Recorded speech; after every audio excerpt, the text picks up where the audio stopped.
പ്രിയപ്പെട്ട ഷാഫി സാറിന്റെ ഓർമ്മകളുമായി ഈ ലക്കത്തിലേക്ക് ആദ്യമെത്തുന്നത് അദ്ദേഹത്തിന്റെ നിരവധി ചിത്രങ്ങളിൽ മികച്ച കഥാപാത്രങ്ങളെ അവതരിപ്പിക്കുകയും കാലാതീതമായി നർമ്മം പറയുന്ന സദസ്സുകളിലെല്ലാം ആ കഥാപാത്രങ്ങളും അതിന്റെ ഡയലോഗുകളുമെല്ലാം നമ്മൾ ഓർത്തിരിക്കത്തക്ക രീതിയിൽ അവതരിപ്പിക്കുകയും ചെയ്ത മലയാളികളുടെ പ്രിയപ്പെട്ട നടൻ, ഏറെ സ്നേഹത്തോടെ ബഹുമാനത്തോടെ സ്വാഗതം ചെയ്യുന്നു പ്രിയപ്പെട്ട സലിം കുമാർ.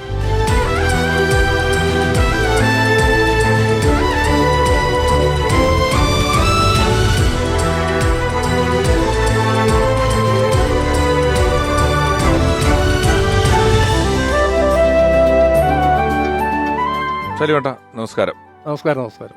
സലീമേട്ടന്റെ കഥാപാത്രങ്ങൾ സിനിമയിലേത് എടുക്കുമ്പം ട്രോളുകളായും മീമുകളായും സിനിമയിൽ വരുന്ന അല്ലെങ്കിൽ കോമഡി ക്ലിപ്പുകളായിട്ടൊക്കെ വരുന്നതിൻ്റെ ഒരു ബഹുഭൂരിപക്ഷം സീനുകൾ, ബഹുഭൂരിപക്ഷം വരുന്ന ഡയലോഗുകളെല്ലാം ഷാഫി സാറിന്റെ പടങ്ങളിലേതാണ്.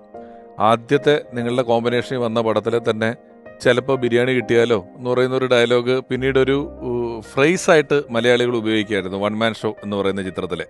വൺ മാൻ ഷോ എന്ന് പറയുന്ന ചിത്രത്തിലെത്തുന്നതിന് മുമ്പ് നിങ്ങൾ തമ്മിലൊരു സൗഹൃദം ഉണ്ടോ, പരിചയമുണ്ടോ? അത് ഏത് കാലത്താണ്? സൗഹൃദമില്ല. അതിനു മുമ്പ് അറിയാം, ഷാഫിയായിട്ട് നല്ല ബന്ധമുണ്ട്. പുള്ളി അസിസ്റ്റന്റ് ആയിട്ടൊക്കെ വർക്ക് ചെയ്യും. അന്ന് അസോസിയേറ്റ് ഡയറക്ടറാണ് ഷാഫി. മലബാറിൽ നിന്നൊരു മണിമാരൻ അസോസിയേറ്റ് ആണ്, അസിസ്റ്റന്റ് ആണെന്ന് എനിക്കിപ്പോൾ സംശയമുണ്ട്. അല്ല, അസോസിയേറ്റ് ആണ് അതിന്റെ. മലബാറിൽ നിന്നൊരു മണിമാരൻ വടകര വെച്ചിട്ട് ഷൂട്ട് ചെയ്യും. പപ്പൻ നെരിപ്പറ്റ എന്ന് പറയുന്ന ഡയറക്ടറാണ് അതിന്റെ ആളാണ് അതിന്റെ പടം ചെയ്യുന്നത്, ഡയറക്ഷൻ. അപ്പോൾ അതിന്റെ അസോസിയേറ്റ് ആയിട്ടാണ് ഞാൻ ആദ്യം ഷാഫിനെ കാണുന്നത് വർഷങ്ങൾക്ക് മുമ്പ്. പിന്നീട് തെങ്കാശിപ്പട്ടണത്തിന്റെ അസിസ്റ്റന്റ് ഡയറക്ടർ ആയിരുന്നു, ഫസ്റ്റ് അസിസ്റ്റന്റ് ആയിരുന്നു, അസോസിയേറ്റ് അല്ല ഷാഫി. അസോസിയേറ്റ് ചാക്കോ ഒറ്റയാണ് തോന്നുന്നു, അസിസ്റ്റന്റ് ആയിരുന്നു. പിന്നീടാണ് വൺ മാൻ ഷോ വരുന്നത്. ആ വൺ മാൻ ഷോ കഴിഞ്ഞോടി ആ ബന്ധം ഒരു സൗഹൃദമായിട്ട് മാറി. കല്യാണരാമൻ കഴിഞ്ഞപ്പോൾ അതിലും രണ്ടാമത്തെ ചിത്രം കല്യാണരാമനാണ്. കല്യാണരാമനിലൊക്കെ ഈ സലീമേട്ടന് തരുന്നൊരു സ്വാതന്ത്ര്യം ഉണ്ടല്ലോ, ഷാഫി എന്ന് പറയുന്ന ഡയറക്ടർ തരുന്ന ഒരു സ്വാതന്ത്ര്യവും അതിന്റെ സലീമേട്ടനൊക്കെ ഇങ്ങനെ നമ്മൾ ഫുൾ ഫോമിൽ അഴിഞ്ഞാടുക എന്ന് പറയുന്ന പോലെയുള്ള ഒരു ചെയ്ത്താണ് ഉണ്ടായിരുന്നു. അപ്പം സലീമേട്ടന്റെ പുറത്ത് അദ്ദേഹത്തിനുണ്ടായിരുന്ന ഒരു കോൺഫിഡൻസ് എന്തായിരുന്നു എപ്പോഴും? അത് ഷാഫിനോട് തന്നെ ചോദിക്കണം എന്തായിരുന്നു എന്നുള്ളത്. എന്നിരുന്നാലും എനിക്കൊരു കോൺഫിഡൻസ് ആയിരുന്നു അദ്ദേഹത്തിന്റെ സിനിമ എന്നുള്ളത്. അതെ അതെ, അതായിരുന്നു. അതെനിക്ക് പറയാം. കാരണം എനിക്ക് എന്തെങ്കിലും ചെയ്യാനുണ്ടാവും, അല്ലെങ്കിൽ നമുക്ക് എന്തൊക്കാം ഒന്നെങ്കിലും പറയുന്നത്. നമ്മളിപ്പോൾ ഒരു കോമഡി പറഞ്ഞാൽ അത് നല്ലതാണെങ്കിൽ തീർച്ചയായിട്ടും സ്വീകരിക്കും. പല സിനിമയിൽ നിന്ന് ഉപേക്ഷിച്ച സാധനങ്ങളൊക്കെ ഞാൻ ഷാഫിയുടെ പുറത്തേക്ക് കൊണ്ടിട്ടുണ്ട്. അത് തള്ളിക്കളഞ്ഞ സാധനങ്ങൾ വേണ്ട, ബൗദ്ധികമായിട്ട് ചിരിയില്ലേ എന്നൊക്കെ പറഞ്ഞിട്ട് അത് ഞാൻ പറയുന്നില്ല ഏതാണെന്നൊന്നും പറയുന്നത്. അത് ഷാഫി നമുക്ക് കയറ്റാന്ന് പറയാം. എവിടെയെങ്കിലും സ്ക്രിപ്റ്റൊക്കെ എനിക്ക് നേരത്തെ തരും. ഇവിടെ എന്തെങ്കിലുമൊക്കെ ചെയ്യാൻ പറ്റുമെങ്കിൽ ചെയ്തോ ഒന്ന്. അപ്പോൾ അസിസ്റ്റൻസിനോട് വിളിച്ച് പറയുകയും ചെയ്യും, സലീമിൻ്റെ സ്ക്രിപ്റ്റ് ഒന്ന് കൊടുത്തേക്ക്, നാളെ എടുക്കാൻ പോണ. അപ്പോൾ ഷാഫിക്ക് പറയാം എന്തെങ്കിലും സംഭവങ്ങൾ. അല്ല, തിരക്കഥാകൃത്തിന് എല്ലാം എഴുതി വെക്കാൻ പറ്റില്ലല്ലോ, മൈന്യൂട്ടായ സംഭവങ്ങളൊന്നും നമുക്ക് എഴുതി വെക്കാൻ. അപ്പോൾ അങ്ങനത്തെ അല്ലാണ്ട് മൊത്തം നമ്മൾ തിരുത്തി എഴുതുന്നല്ല അത് ഉദ്ദേശിക്കുന്നത്. അപ്പോൾ അങ്ങനെയുള്ള സംഭവങ്ങൾ, അങ്ങനെ പറഞ്ഞ പല സംഭവങ്ങളും സൂപ്പർ ഹിറ്റുകളായിട്ടുണ്ട്. അപ്പോൾ എനിക്കൊരു വിശ്വാസം ഉണ്ടായിരുന്നു ഇത് ഷാഫിയുടെ പടമാണ്. അപ്പോൾ ഒട്ടുമിക്ക പടങ്ങളിലും ഞാനുണ്ട്. ഒരു 90% പടത്തിൽ, 2 പടത്തിൽ ഞാൻ ഇല്ലാത്ത എൻ്റെ അവസ്ഥയും കൊണ്ട് ഞാൻ ഇല്ലാണ്ട്. ആരോഗ്യ പ്രശ്നങ്ങളുണ്ട്. എന്നിട്ട് ഷാഫി പറഞ്ഞേ നമുക്ക് ചെയ്യാം 2 കൺട്രീസ് എന്നത് പടം. അപ്പോൾ കണ്ടിന്യൂസ് ആയിട്ട് എല്ലാ പടത്തിലും ഞാനുണ്ട്. അപ്പോൾ 2 കൺട്രീസിന്റെ ഷൂട്ടിംഗ് എത്തിയപ്പോൾ ഷാഫി എന്നോട് പറഞ്ഞു, സലീം അത് പേടിക്കണ്ട, നമുക്ക് ധൈര്യമായിട്ട്. അപ്പോൾ ഷാഫി, ഞാൻ എങ്ങനെ ഇവിടെ തട്ടിപ്പോയി കഴിഞ്ഞിട്ടുണ്ടെങ്കിൽ ആ പ്രൊഡ്യൂസർക്ക് വലിയ നഷ്ടം വരാണ്. അപ്പോൾ ഞാൻ ആരോഗ്യം വരെയാണെങ്കിൽ സമയമുണ്ടല്ലോ നമുക്ക് ഇനി. അങ്ങനെയാണ് പറഞ്ഞത്. വിദേശത്ത് ഷൂട്ടിംഗ് ആയതുകൊണ്ട് അല്ല, ഞാൻ വയ്യാത്തതുകൊണ്ടാണ്. അല്ല, അത് 2 കൺട്രീസ് ഒക്കെ വിദേശത്തായിരുന്നു. അല്ല, നമ്മുടെ സംഭവം ഇവിടെ ആയിരുന്നു. അപ്പൊ നമുക്ക് എന്തെങ്കിലും സംഭവിച്ചു കഴിഞ്ഞിട്ടുണ്ടെങ്കിൽ അത് പ്രൊഡ്യൂസർക്കൊക്കെ ഭയങ്കര ലോസാണ്. ഷാഫിക്കും അത് വലിയ കുഴപ്പമാണ്. അപ്പം ഞാനായിട്ടില്ല. അപ്പോൾ അതൊന്നുമില്ല, അങ്ങനെയൊന്നും പറയണ്ട, അങ്ങനെ കെട്ടിയൊന്നും പറയണ്ട, നമുക്ക് ചെയ്യാം, ഞാൻ എല്ലാവിധ ഇതും തരാം. ഞാൻ പറഞ്ഞില്ല, കാരണം ഷാഫി എപ്പോഴും പറഞ്ഞു, കാരണം കണ്ടിന്യൂസ് ആയിട്ട് എൻ്റെ പടങ്ങളിൽ സലീമുണ്ട്. അപ്പോൾ ഞാൻ പറഞ്ഞു എന്നായാലും ഒരിക്കലും ഇത് പിരിയാൻ ഷാഫി, എന്നായാലും ഒരിക്കലും ഇപ്പോൾ. അപ്പോൾ എൻ്റെ വിചാരം ഞാൻ തട്ടിപ്പോകുന്നതാണ്, അത് തന്നെ മനസ്സിൽ ഉദ്ദേശിച്ചിട്ട് ഞാൻ പറഞ്ഞ ഷാഫി എന്നായാലും ഞാൻ നമ്മൾ തമ്മിൽ പിരിയേണ്ട ആൾക്കാരാ. അതിപ്പോഴും അങ്ങോട്ട് പിരിഞ്ഞു കഴിഞ്ഞിട്ടുണ്ടെങ്കിൽ പിന്നെ അടുത്ത പടത്തിന് ഷാഫിക്ക് അത് വിഷമം ഉണ്ടാവില്ല. ഇത് അയ്യോ എൻ്റെ കണ്ടിന്യൂസ് ആയിട്ടുള്ള പടങ്ങൾ അങ്ങനെ വിഷമം ഉണ്ടാവില്ല. പക്ഷെ അടുത്ത പടത്തിൽ ഞാൻ ഉണ്ടായിരുന്നു, രണ്ടാമത്തെ പടത്തിൽ, അതിന് ശേഷമുള്ള പടത്തിൽ ഇല്ല. ആ. ഒരു പടത്തിൽ ഞാൻ ഇല്ലെങ്കിലും എൻ്റെ പേര്, എൻ്റെ ഫോട്ടോ ഒക്കെ യൂസ് ചെയ്തിട്ടുണ്ട്. ഓക്കിളി എന്ന് പറഞ്ഞിട്ടൊരു, അതും നല്ല ഇതായി. ഓക്കെ എളി എന്ന് പറഞ്ഞത് ബിബിനൊക്കെ ഉള്ളൊരു, അത് തന്നെ ബോംബ് കഥ, പഴയ ബോംബ് കഥ. അതില് ഫോട്ടോ ഉപയോഗിച്ചിട്ട് അതിന് പറഞ്ഞു ക്യാമറ ചെയ്തോളാൻ പറഞ്ഞു. അപ്പൊ നിങ്ങൾ ഈ പടത്തിലില്ലെന്നുള്ളൂ നിങ്ങളുടെ ഫോട്ടോ. അപ്പൊ ഞാൻ ഏകദേശം ഒട്ടുമിക്ക പടങ്ങളിലുണ്ട്. അല്ല, ഞാൻ ഈ സലീമേട്ടനോടുള്ള ഒരു ധൈര്യം സ്നേഹം ഞാൻ ചോദിക്കുന്നത്, എനിക്കൊന്ന് മായാവി എന്നൊക്കെ പറയുന്ന സിനിമ വരുമ്പോ മമ്മൂക്ക എത്രയുണ്ടോ അതിനൊപ്പമോ കൂടുതലോ ഒക്കെ സലീമേട്ടനുണ്ട്.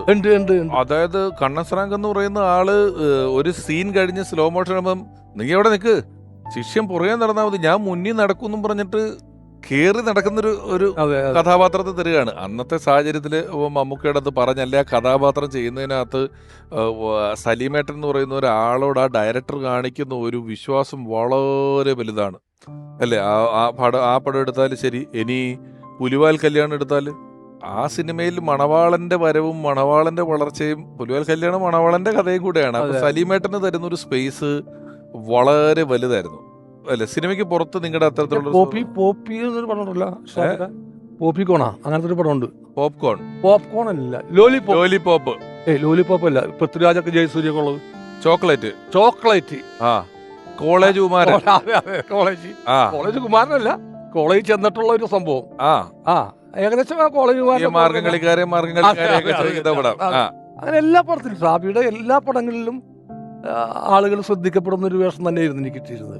സിനിമയ്ക്ക് പുറത്ത് നിങ്ങളുടെ സൗഹൃദ സംഭാഷണങ്ങളിൽ നിങ്ങൾ എപ്പോഴെങ്കിലും ഈ ഒരു ഇത്രയും കഥാപാത്രങ്ങൾ പോപ്പുലർ ആയതിനെ പറ്റി പിന്നീട് സംസാരിച്ചിട്ടുണ്ട്? അല്ല, ഷാഫി എനിക്ക് അയച്ചു തരും ഇതൊക്കെ, ഈ ട്രോളും മീമൊക്കെ അയച്ചുകൊണ്ട് പറയും ഇതൊക്കെ എന്റെ പടത്തിലേട്ടാ എന്ന് അടിക്കുറിപ്പുണ്ടാവും അതിനകത്ത്. സൗഹൃദം ഉണ്ടായിരുന്നു. ഇപ്പൊ കുടുംബപരമായിട്ട് സൗഹൃദമുണ്ട്. പിന്നെ ഞങ്ങൾ ഉടക്കുന്നൊരു സ്ഥലമുണ്ട്, ഭയങ്കര ശത്രുതയിലാവുന്ന വെച്ചാൽ ഈ ഇലക്ഷൻ സമയത്ത് രാഷ്ട്രീയം ഒച്ചപ്പാടും ബഹളവും ഇട്ടുണ്ട്, ചൂടാവും, ഒച്ചപ്പാടായി ഇതായി, ഈ ചായക്കടലിൽ രാഷ്ട്രീയം പറയൂലേ അതേ ടൈപ്പ് ആയിക്കോളൂ. ഇലക്ഷൻ കഴിഞ്ഞാൽ അത് പോയി ട്രോളുകളൊക്കെ അങ്ങോട്ടും ഇങ്ങോട്ടും. ഷാഫി ഒരു അസാധ്യ മാർക്സിസ്റ്റുകാരനാണ്. അസാധ്യ മാർക്സിസ്റ്റുകാരൻ വെച്ചാൽ തീപ്പൊരിയാണ് ഷാഫി. അപ്പൊ ഞാൻ നേരെ ഓപ്പോസിറ്റും കോൺഗ്രസ്സുകാരനാണ്. അങ്ങനെ ഈ മാർക്സിസ്റ്റ് കോൺഗ്രസ് സംഘടനകൾ ഉണ്ടായിട്ടുണ്ട് വാക്കുകൾ കൊണ്ട്, അല്ലാണ്ട് വേറെ വഴക്കൊന്നുമില്ല. അതപ്പോ തീർന്നു. ഇലക്ഷൻ കഴിയുമ്പോ എന്താണ് അത്രേ ഉള്ളു. അപ്പൊ നമുക്ക് നഷ്ടപ്പെട്ടെന്ന് വെച്ചാല് ഇത്രയും നാള് നമുക്ക് നമ്മ കുറച്ച് ഇപ്പോഴും റെസ്റ്റിലാണ് ഞാൻ. ഷാഫി ഉണ്ടല്ലോ, നമ്മൾ റെസ്റ്റ് കഴിഞ്ഞ് വരുമ്പോഴും നമുക്ക് പറയാനൊരാളുണ്ട്. ഷാഫി നല്ലൊരു വേഷം വേണം. അതെ, വേഷം വേണമെന്ന് അതൊരു ധൈര്യമാണ്. അത് പോയി, നഷ്ടപ്പെട്ടു. ഇപ്പോ ഷാഫി സാറിനെ കുറിച്ച് അദ്ദേഹത്തിന്റെ നിരവധി ചിത്രങ്ങളിൽ മികച്ച വേഷങ്ങൾ ചെയ്തിട്ടുള്ള അഭിനേതാവ് ഷാജോൺ അദ്ദേഹത്തെ ഓർക്കുന്നു. ഷാഫിക്കയുടെ ഒരു 4-5 സിനിമകളിൽ അഭിനയിക്കാനുള്ളൊരു ഭാഗ്യം എനിക്ക് ലഭിച്ചു. സത്യത്തിൽ ഒരു തവണ കണ്ട് നമ്മളൊന്ന് സംസാരിച്ചാൽ മതി, പിന്നെ നമുക്ക് ഷാഫിക്കാനെ മറക്കാൻ പറ്റില്ല. എവിടെ വെച്ച് കണ്ടാലും നമ്മൾ സംസാരിക്കും, നമ്മൾ അങ്ങോട്ട് പോയി സംസാരിക്കും. ഷാഫിക്കയുടെ അങ്ങനത്തെ ഒരു വളരെ ഇൻട്രസ്റ്റിംഗ് ആയിട്ടുള്ളൊരു ക്യാരക്ടറാണ്. ഒരിക്കലും ഇത്രയധികം സൂപ്പർ ഹിറ്റ് സിനിമകൾ ചെയ്ത ഒരു സംവിധായകനാണെന്നുള്ളൊരു ഭാവം അദ്ദേഹത്തിൻ്റെ സംസാരത്തിലോ പ്രവർത്തിയിലോ ഒരിക്കലും ഫീൽ ചെയ്തിട്ടില്ല. അതെനിക്ക് തോന്നുന്നു സിദ്ദിഖ് എന്ന് പറയുന്നൊരു വലിയ ഫിലിം മേക്കറുടെ പേരോടൊപ്പം ചേർന്ന് വന്ന ആളുകളായതുകൊണ്ടാവാം റാഫിക്കാണെങ്കിലും ഷാഫിക്കാണെങ്കിലും ഒക്കെ വളരെ സിമ്പിളായിട്ട് പെരുമാറുന്ന ആളുകളാണ്. ഷാഫിക്കോട് എനിക്ക് പിന്നെ കൂടുതൽ അടുത്ത് പരിചയപ്പെടാനും അദ്ദേഹത്തെ മനസ്സിലാക്കാനും പറ്റും. ഞങ്ങൾ ഒരുമിച്ചൊരു 2018 അമേരിക്കൻ ട്രിപ്പ് പോയിരുന്നു. ബീച്ചേട്ടനായിരുന്നു, ബിജുമേനോൻ ബീച്ചേട്ടനായിരുന്നു അത് ലീഡ് ചെയ്തിരുന്നത്. ഷാഫിക്കായിരുന്നു ഷോയുടെ ഡയറക്ടർ. അപ്പോൾ ആ ഒരു മാസം ഞങ്ങൾ ഒരുമിച്ചായിരുന്നു. അപ്പോൾ ഞങ്ങൾ ഒരുപാട് നമ്മുടെ ഫാമിലി കാര്യങ്ങളൊക്കെ പറയുക, അങ്ങനെ ഒരുപാട് ക്ലോസ് ആയത് ആ ഒരു ഷോയിൽ വെച്ചിട്ടാണ്. ഷാഫിക്ക് ഇപ്പോൾ നമ്മളോട് ഇല്ലെങ്കിലും അദ്ദേഹത്തെക്കുറിച്ച് ഓർക്കുമ്പോഴൊക്കെ ഒരുപാട് ചിരികളും ഒരുപാട് സന്തോഷങ്ങളുള്ള ഒരുപാട് നിമിഷങ്ങളും ഒക്കെ മനസ്സിലേക്ക് അറിയാതെ ഓടി വരും. ആ ചിരികളും സന്തോഷങ്ങളും ഒക്കെ എന്നും എൻ്റെ മനസ്സിലുണ്ടാവും. ഒരാളെ കൂടെ ഞാൻ ഈ അവസരത്തിലൊന്ന് ഇങ്ങോട്ടേക്ക് ക്ഷണിക്കുകയാണ്. മലയാള സിനിമയിൽ ബോക്സ് ഓഫീസ് ഹിറ്റുകൾ നിരവധി അനവധി, തിയേറ്ററുകളെ പ്രകമ്പനം കൊള്ളിച്ചിട്ടുള്ള ഒരുപാട് സിനിമകൾ, നിരവധി തിരക്കഥകൾ ഒരുക്കിയിട്ടുള്ള ഒരു എഴുത്തുകാരൻ, മലയാളി എക്കാലവും ഓർക്കുന്ന ഒരുപാട് നല്ല ചിത്രങ്ങൾ ഒരുക്കിയിട്ടുള്ള ഒരു എഴുത്തുകാരൻ ഏറെ ബഹുമാനത്തോടു കൂടി സ്വാഗതം ചെയ്യുന്നു. പ്രിയപ്പെട്ട തിരക്കഥാകൃത്ത് ഉദയകൃഷ്ണ.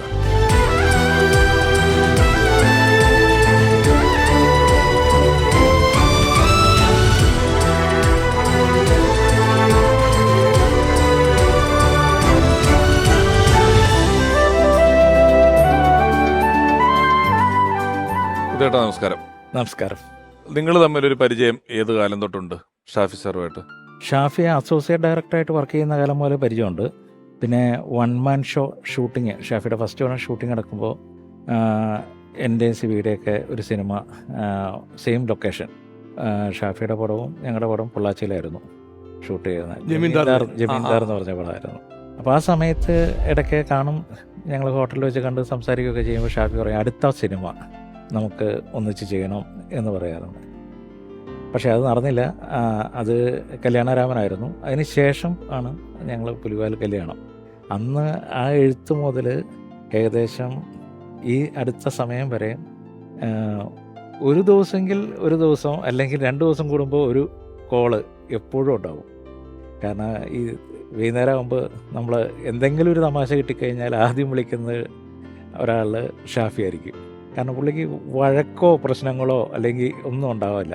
ഇങ്ങോട്ടാണെങ്കിലും കളിയായിക്കൊണ്ടുള്ള ഒരു കോമഡി ഉണ്ടാക്കിയാലും പുള്ളി ഇങ്ങോട്ട് വിളിക്കും. അങ്ങനെ ഒരു ഭയങ്കര സൗഹൃദം ഉണ്ടായിരുന്നു.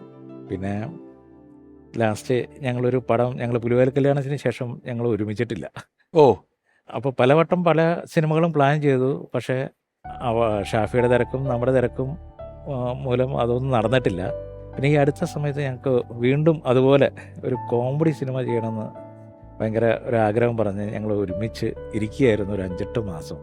ശരിക്ക് ആ ഒരു ടൈപ്പ് ഓഫ് നമ്മൾ തിയേറ്ററിൽ ഒരു 1000 പേര് ഒന്നിച്ചിരുന്ന് പൊട്ടിച്ചിരിക്കുന്ന കോമഡി സിനിമകളുടെ ഒരു മിസ്സിംഗ് എന്ന് പറയുന്നത് വളരെ വലുതാണ്. എന്നാൽ മലയാള സിനിമയിൽ എപ്പോഴും ഒരു ആക്ഷൻ പടം ചെയ്ത ഒരു ഡയറക്ടർക്ക് കിട്ടുന്ന ഒരു വാം വെൽക്കം, ഒരു സ്ഥലത്ത് ചെല്ലുമ്പോൾ ഒരു ആക്ഷൻ പടം ഹിറ്റ് ചെയ്ത ഒരാൾക്ക് കിട്ടുന്ന ഒരു സ്റ്റാർഡം, ഒരു ഹ്യൂമർ പടം വളരെ പോപ്പുലറായി ഹ്യൂമർ ചെയ്ത ആൾക്കാർക്ക് അതുപോലെ കിട്ടിക്കൊള്ളണം എന്നുള്ള നിർബന്ധവുമില്ല, അല്ലേ? ഷാഫി സാർക്ക് എത്ര ഇൻഡസ്ട്രി ഹിറ്റുകളാണ് ഉണ്ടാക്കിയിട്ടുള്ളത്. ചെറിയ ഹിറ്റൊന്നും അല്ല, വലിയ ഹിറ്റുകൾ, അത് റിപ്പീറ്റ് വാല്യൂ ഉള്ള ഹിറ്റുകൾ ചെയ്തിട്ടുള്ള ആളാണ്, അല്ലേ? തീർച്ചയായിട്ടും. അത് നമ്മൾ പലപ്പോഴും ഞങ്ങൾ പറയാറുള്ള കാര്യങ്ങളാണ്. ഹിറ്റ് മേക്കർ എന്ന് പറഞ്ഞു കഴിഞ്ഞാൽ ഞാൻ പറയും തോക്ക് ഉള്ള പടങ്ങൾ ചെയ്യുന്ന ഡയറക്ടറും, സൂപ്പർ സ്റ്റാർ എന്ന് പറയുമ്പോൾ തോക്കെടുത്ത് പെരുമാറുന്ന ആൾ വേണം.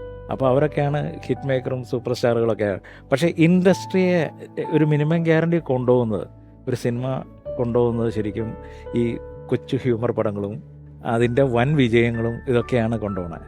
ആൾക്കാർക്ക് ഫാമിലിയായിട്ട് കണ്ട് ഒരു ഫെസ്റ്റിവൽ സീസണിൽ ഏറ്റവും കൂടുതൽ പ്രേക്ഷകർ കാണുന്നതും ഈ കോമഡി പടങ്ങളാണ്. അതിനകത്ത് ഷാഫിയുടെയൊക്കെ പങ്ക് വളരെ വലുതാണ്. കാരണം എന്താ വെച്ച് കഴിഞ്ഞാൽ വളരെ കുറച്ച് പേരെ ഈ കോമഡി പടങ്ങൾ ചെയ്യുന്നുള്ളൂ. ഞങ്ങളിപ്പോൾ രണ്ടാമത് കൂടി ആലോചിച്ചപ്പോൾ ഞങ്ങൾ പറയുക, എത്ര പേര് നമ്മളോടൊപ്പം ഉണ്ടാവും ഈ കോമഡിക്ക് കൂട്ടായിട്ട്. ഞങ്ങളിങ്ങനെ ചിന്തിച്ചുകൊണ്ടിരിക്കുകയായിരുന്നു. കാരണം നമ്മുടെ ഒപ്പം വർക്ക് ചെയ്യുന്ന ആർട്ടിസ്റ്റുകൾ അവരൊക്കെ സീരിയസ് ആയി പോയി. സലീമിനൊക്കെ നാഷണൽ അവാർഡും സ്റ്റേറ്റ് അവാർഡും ഒക്കെ കിട്ടിക്കഴിഞ്ഞപ്പോൾ സലീമൊക്കെ വലിയ സീരിയസ് ആർട്ടിസ്റ്റായി, കോമഡിയൊക്കെ പറഞ്ഞു തുടങ്ങി, സുരാജ്. അപ്പോൾ അവരൊക്കെ ഇങ്ങനെ മാറിക്കൊണ്ടിരിക്കുകയാണ്. പിന്നെ എല്ലാവരോടും ഒത്തുചേർന്ന് നമുക്ക് പഴയ പോലെ ഒരു കോമഡി പടം അതെടുക്കണമെന്നായിരുന്നു പുള്ളിയുടെയൊക്കെ അവസാന സമയത്തൊക്കെ ഭയങ്കര ആഗ്രഹം അതായിരുന്നു. അത് ഞങ്ങൾ ഏകദേശം പൂർത്തിയാക്കി വെച്ചതാണ്. പക്ഷേ ഈ പുലിവാൽ കല്യാണം പറഞ്ഞ പടം എഴുതുമ്പോൾ ഞാനിപ്പോൾ സലീമേനോട് ചോദിക്കുമായിരുന്നു, ഈ ഉദയേട്ടൻ്റെ മാത്രം സൃഷ്ടികളാണോ അതോ ഈ കഥാപാത്രങ്ങളെ ഉണ്ടാക്കുന്നതിനകത്ത് ഷാഫി സാറിൻ്റെ ഒരു ഇടപെടലുകളുണ്ടോ? പുള്ളിയുടെ കൂടെ വർക്ക് ചെയ്യുമ്പോൾ ഉള്ളൊരു പ്രത്യേകത എന്ന് വെച്ചാൽ പുള്ളിക്ക് ഏറ്റവും കൂടുതൽ ഇഷ്ടം ഒരു സബ്ജക്റ്റ് പൂർണ്ണമായിട്ടും നമ്മൾ എഴുതിയ ഒരു സ്ക്രിപ്റ്റ് വായിക്കുന്നതിനേക്കാൾ ഉപരി ആ സ്ക്രിപ്റ്റിനോടൊപ്പം ഇരുന്ന് വർക്ക് ചെയ്യാനാണ് ഇഷ്ടം. അതിൻ്റെ ഒരു ചെറിയ ഡെവലപ്മെൻറ്റ്സ്, നമുക്ക് ഇന്ന് ഇങ്ങനെ ഒരു ക്യാരക്ടർ കിട്ടി, അതിന് നമുക്ക് ഇങ്ങനെ ഒരു പേരിട്ടാൽ അല്ലെങ്കിൽ ഇങ്ങനെ ഒരു കണക്ഷൻ ഉണ്ടാക്കിയാൽ എന്ന് പറഞ്ഞാൽ അത് ഭയങ്കരമായിട്ട് എൻജോയ് ചെയ്യും. ശരിക്കും നമ്മൾ പ്രീ പ്രൊഡക്ഷനിൽ ഏറ്റവും കൂടുതൽ നമ്മൾ എൻജോയ് ചെയ്യുന്ന, ഇപ്പോൾ ഷൂട്ടിനേക്കാളും ഉപരി എൻജോയ് ചെയ്യുന്ന മൊമെൻറ്റ്സ് എന്ന് പറഞ്ഞാൽ എഴുത്തിൻ്റെ പരിപാടിക്ക് എല്ലാവരും ഒത്തുചേർന്ന് ഓരോ വളർച്ചയും നമ്മൾ അതിന് പങ്കാളികളാവുക. ഇപ്പോൾ ഞങ്ങൾ ഒന്നിച്ചിരിക്കുമ്പോഴൊക്കെ അങ്ങനെയായിരുന്നു. വൈകുന്നേരം വന്നിട്ടാണ് ഡിസ്കഷൻ തുടങ്ങുന്നത്. അപ്പോൾ ആ സമയത്ത് ഉണ്ടാകുന്ന എല്ലാ കാര്യങ്ങളും ഇപ്പോൾ ഷാഫി കൂടെ ഇരിക്കും. ഷാഫിയുടെ ഒരു പ്രത്യേകതയാണ് അത്. പലരും കൂടെ ഇരിക്കാറില്ല. സ്ക്രിപ്റ്റൊക്കെ പൂർണ്ണമായി കഴിഞ്ഞതിന് ശേഷമാണ് ആ ഡിസ്കഷൻ തുടങ്ങുന്നത്. ഇത് പുള്ളി നേരത്തെ വരുമായിരുന്നു. ഇപ്പോൾ ഇനി ഷാഫി സാറിന്റെ ഓർമ്മകളുമായി മലയാളികളുടെ പ്രിയപ്പെട്ട നായിക മിയ. ഷാഫി സാർ എന്ന് പറയുമ്പോഴേ എൻ്റെ മനസ്സിലേക്ക് ആദ്യം വരുന്നത് സാറിൻ്റെ ചിരിച്ച മുഖമാണ്. ഞാൻ ചിരിക്കാത്ത ഒരു മുഖമായിട്ട് ഞാൻ ഷാഫി സാറിനെ കണ്ടിട്ടേ ഇല്ല എന്ന് തന്നെ പറയാം. ഷൂട്ടിംഗ് ആവുമ്പോൾ ഞാൻ ഷെർലക് ടോംസ് എന്ന് പറയുന്നൊരു സിനിമയാണ് സാറിൻ്റെ ചെയ്തത്. അപ്പം ഷൂട്ടിംഗ് ആകുമ്പോൾ ഓഫ് കോഴ്സ് അതിൻ്റെ ടെൻഷൻസൊക്കെ ഉണ്ടാവും. ഒരു ദിവസം ഒരു മഴച്ചാറിൽ കണ്ടാൽ തന്നെ അയ്യോ ഇന്ന് പ്ലാൻ ചെയ്ത സീൻ തീരാതാവുമോ, അങ്ങനെ ടെൻഷൻ അടിക്കുന്ന ഒരുപാട് ആൾക്കാരെ നമ്മൾ കാണാറുണ്ട്. പക്ഷേ ഒരിക്കലും ഞാൻ സാറിനെ അങ്ങനെ വല്ലാണ്ട് ടെൻഷൻ അടിച്ചിട്ടോ അല്ലെങ്കിൽ ചിരിക്കാത്തൊരു മുഖമായിട്ട് ഞാൻ ഒരിക്കലും ഷാഫി സാറിനെ കണ്ടിട്ടില്ല. സാർ ഒരു എൻ്റർടൈനർ തന്നെയായിരുന്നു. എനിക്ക് ആലോചിക്കുമ്പോൾ സാർ ഒരുപാട് കഥകൾ പറയുമായിരുന്നു. സാറിൻ്റെ സിനിമകളിലെ തന്നെ തമാശ സീനുകൾ എടുത്തപ്പോൾ ഉള്ള അനുഭവങ്ങളും അതിലെ തമാശകളും എപ്പോഴും എല്ലാ കാര്യങ്ങളും എന്തെങ്കിലും ഒരു ഫൺ എലമെൻറ്റ് മിക്സ് ചെയ്തായിരിക്കും ഷാഫി സാറ് പറയാറുള്ളത്. അതിപ്പോൾ സ്വന്തം ഫാമിലീനെ പോലും സാറ് വെറുതെ വിടാറില്ലെന്ന് വേണമെങ്കിൽ പറയാം. സാറിൻ്റെ ഫാദറിനെയും വീട്ടുകാരെയും മോളെയും മക്കൾ ഉണ്ടാക്കിയ തമാശകൾ പോലും എൻ്റെ മോളൊരു ദിവസം പറയാണ് എന്നൊക്കെ പറഞ്ഞിട്ട് അങ്ങനെ സാറ് നമ്മുടെ അടുത്ത് കഥകൾ പറയുമായിരുന്നു. എനിക്കിപ്പോഴും എന്താ പറയുന്നത്, സാറിൻ്റെ ഒരു ചിരിച്ച മുഖം തന്നെ എന്നും എൻ്റെ മനസ്സിലുണ്ടാവത്തുള്ളൂ. അതെനിക്ക് തോന്നുന്നു സാറിൻ്റെ പരിചയക്കാർക്കും എല്ലാവർക്കും അത് അങ്ങനെ തന്നെയായിരിക്കും. ആ ചിരിച്ച മുഖം അത് തന്നെ മതി എൻ്റെ മനസ്സിൽ നിന്നാണ് എനിക്ക് ഫീൽ ചെയ്യുന്നത്. അപ്പം ഒരാളെ കൂടെ ഞാൻ ഈ അവസരത്തിൽ ഇങ്ങോട്ട് ക്ഷണിക്കുകയാണ്. ഇപ്പം ഈ പറഞ്ഞതുപോലെ ഒരുപാട് രസമുള്ള കഥാപാത്രങ്ങളും സിനിമകളും മുഹൂർത്തങ്ങളും എല്ലാം നമുക്ക് വേണ്ടി എഴുതിയിട്ടുള്ള ഒരാളാണ്. ഏറെ സ്നേഹത്തോടെ വിളിക്കുന്നു. ഷാഫി സാറിനോടൊപ്പം നിരവധി ചിത്രങ്ങൾ നമുക്ക് വേണ്ടി എഴുതിയിട്ടുള്ള തിരക്കഥാകൃത്ത് ബെന്നി പി നായരമ്പലം.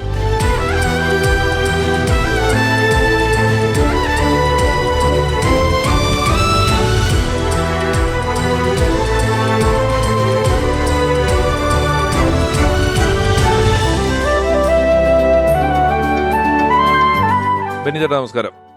ഇപ്പം ഉദയേട്ടനോട് സംസാരിച്ചപ്പോൾ പറയായിരുന്നു സിനിമയിലെ ഈ എഴുത്തിനോടൊപ്പം ഇരിക്കുന്ന ഒരു രീതിയായിരുന്നു ഷാഫി സാറിനെന്ന് പറയുന്നത്.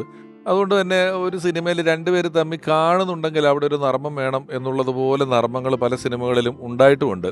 ഇപ്പം ചട്ടമ്പി നാട് എന്ന് പറയുന്നൊരു സിനിമ എടുത്താൽ ആ നാട്ടിലുള്ള ഒരുപാട് പേര്, അത് സൈക്കിളിൽ ബലൂൺ കെട്ടിവെച്ചേക്കുന്ന സലീമേട്ടനാണേലും സുരാജേട്ടനാണേലും ചായക്കടയിലിരിക്കുന്ന താടി വലിച്ചിരിക്കുന്ന പറയുന്ന ആളാണെങ്കിലും ഉൾപ്പെടെ എല്ലാവരും ജനാർദ്ദൻ ചേട്ടനും മമ്മൂക്കയും ഒക്കെ പല തരത്തിൽപ്പെട്ട കഥാപാത്രങ്ങളെയാണ് പോർട്രേറ്റ് ചെയ്തെടുക്കുന്നത്. ഈ ഒരു ഇരിപ്പിൽ ഷാഫി സാറിന്റെ ഇരിപ്പും കോൺട്രിബ്യൂഷനും ഉണ്ടോ കഥാപാത്രങ്ങൾ ഉണ്ടാക്കുന്നതിൽ? ചട്ടമ്പി നാട് ആലോചിക്കാനിരിക്കുന്നതന്നെ ശൂന്യമായ മനസ്സോടെ, ഒന്നുമില്ലാതെയാണ്, കഥ ഒന്നുമില്ലാതെ അടുത്ത മമ്മൂക്ക പ്രോജക്റ്റ് ഷാഫി ഡയറക്റ്റ് ചെയ്യുന്നത് ഞാൻ എഴുതുന്നു എന്ന് പറഞ്ഞായിരിക്കുന്നത്. അത് എൻ്റെ ഫ്ലാറ്റിലായിരിക്കുന്നത്.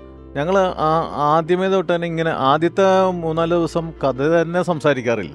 ലോകവിശേഷങ്ങളൊക്കെ പറഞ്ഞ് നാട്ടുവർത്താനൊക്കെ പറഞ്ഞ് ഇങ്ങനെ ഇരുന്ന് ഏതെങ്കിലും ഒരു സംഭവത്തിലേക്ക് ലാൻഡ് ചെയ്യും. അപ്പോൾ അതിൽ ആദ്യം ലാൻഡ് ചെയ്യുന്നത് മമ്മൂക്കയുടെ ക്യാരക്ടർ ഇങ്ങനെ കന്നഡയും മലയാളവും കലർന്ന ഒരു സ്റ്റൈലിലുള്ളൊരു ക്യാരക്ടർ പിടിക്കാം എന്ന് മാത്രമാണ് ആകെയുള്ളൊരു ചിന്ത വരുന്നത്.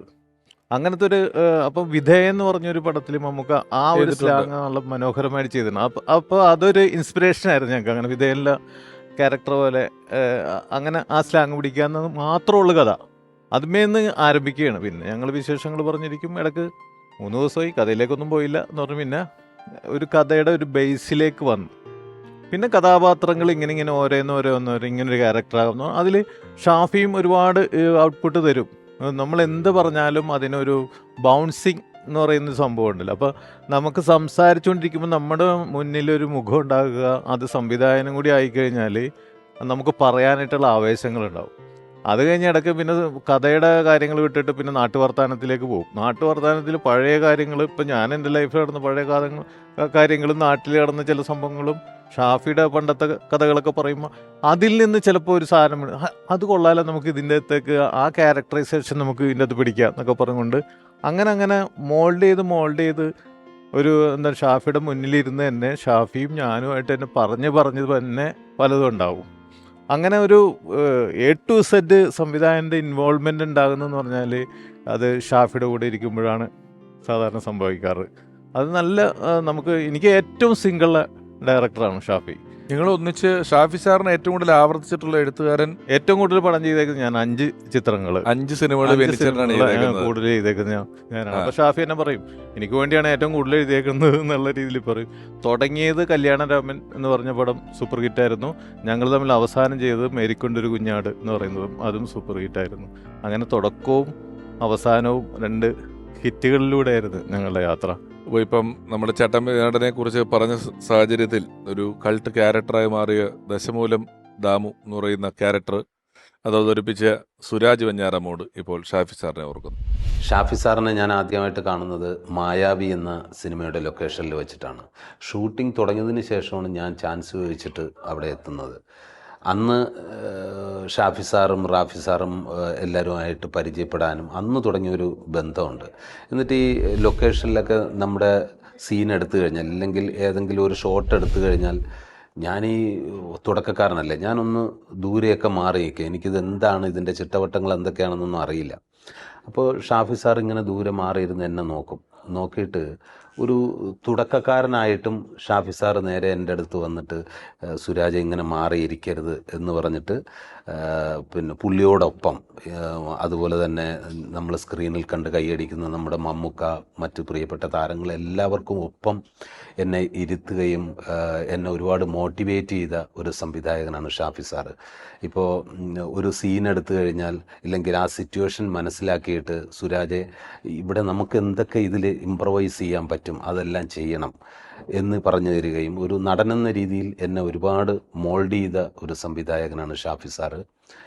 ഏകദേശം ഒരു 10-18 വർഷമായിട്ടുള്ള ഒരു ബന്ധമാണ് അത്. ഡയറക്ടർ ആക്ടർ ഉള്ള ബന്ധമല്ല, അതിനേക്കാൾ അപ്പുറമായിട്ട് ഫാമിലിപരമായിട്ടും ബന്ധമുള്ള ആളായിരുന്നു. ദശമൂലം ദാമു എന്ന ടാഗ് ലൈൻ എനിക്ക് സമ്മാനിച്ച ഷാഫി സാറാണ്. പറയുകയാണെങ്കിൽ ഒരുപാട് പറയാനുണ്ട്. ഒരു ജ്യേഷ്ഠ സഹോദരനെയാണ് നഷ്ടപ്പെട്ടത്. എഴുത്തിലിരിക്കുന്നു അല്ലെങ്കിൽ കൗണ്ടർ പറയുന്നു, നർമ്മം കൃത്യമായി അടയാളപ്പെടുത്തുന്നു എന്നൊക്കെ ഒപ്പം തന്നെ as A director Shafi sir ഒരു ഉഗ്രൻ ടെക്നീഷ്യനും കൂടെയാണ്. അദ്ദേഹത്തിൻ്റെ സിനിമ എടുക്കുന്ന രീതികളും വളരെ, നമ്മൾ ഈ തമാശയെക്കുറിച്ച് പറയുന്നതുകൊണ്ടും ക്യാരക്ടേഴ്സിനെ കുറിച്ചൊക്കെ എപ്പോഴും അതിങ്ങനെ പോപ്പപ്പ് ചെയ്ത് നിൽക്കുന്നത് കൊണ്ട് നമ്മൾ അധികം ശ്രദ്ധിക്കാതെ വിടുന്നൊരു സ്ഥലമാണ് ഷാഫി സാറിൻ്റെ ഒരു ഡയറക്ടോറിയൽ കാലിബർ എന്ന് പറയുന്നത്. അദ്ദേഹം ചെയ്ത പല പടങ്ങളിലെയും സീനുകളും ഇപ്പം ഒരുപാട് സ്ഥലങ്ങളുണ്ട്. ഇപ്പം ഒന്ന് ഞാൻ ശ്രദ്ധിച്ചിട്ടുള്ള കാര്യം, ഷാഫി സാറ് ജൂനിയർ ആർട്ടിസ്റ്റുകളുടെ പാസിങ്ങും പരിപാടികളുണ്ടല്ലോ.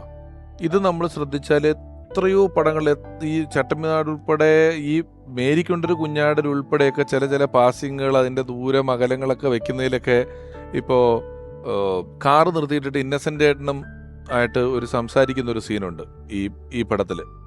മേരിക്കൊണ്ടൊരു കുഞ്ഞാട് എന്ന് പറയുന്ന സിനിമയിൽ ഒരു കാറ് മുകളിൽ നിർത്തിയിട്ട് ഒരു പുൽക്കറ്റയായിട്ട് ആ സമയത്ത് ഒരു സ്ത്രീ പാസ് ചെയ്ത് പോകുന്ന ഡയലോഗിനനുസരിച്ച് അകലം വെക്കുന്നു. അങ്ങനെയുള്ള എത്ര പടങ്ങളിലൊക്കെ ആയിരിക്കും അസിസ്റ്റൻ്റ് ആയിട്ട് നിന്നിട്ടുള്ളത് ഏതാണ്ട് ഷാഫി സാറ്? എനിക്കൊന്ന് ഒരു 10-15 പടമെങ്കിലും വർക്ക് ചെയ്തിട്ടുണ്ടാവൂലേ? അതെ, രാജസേന്റെ പടത്തിലായിരുന്നു ആദ്യത്തെ കൺമണി എന്ന് പറയുന്ന പടം.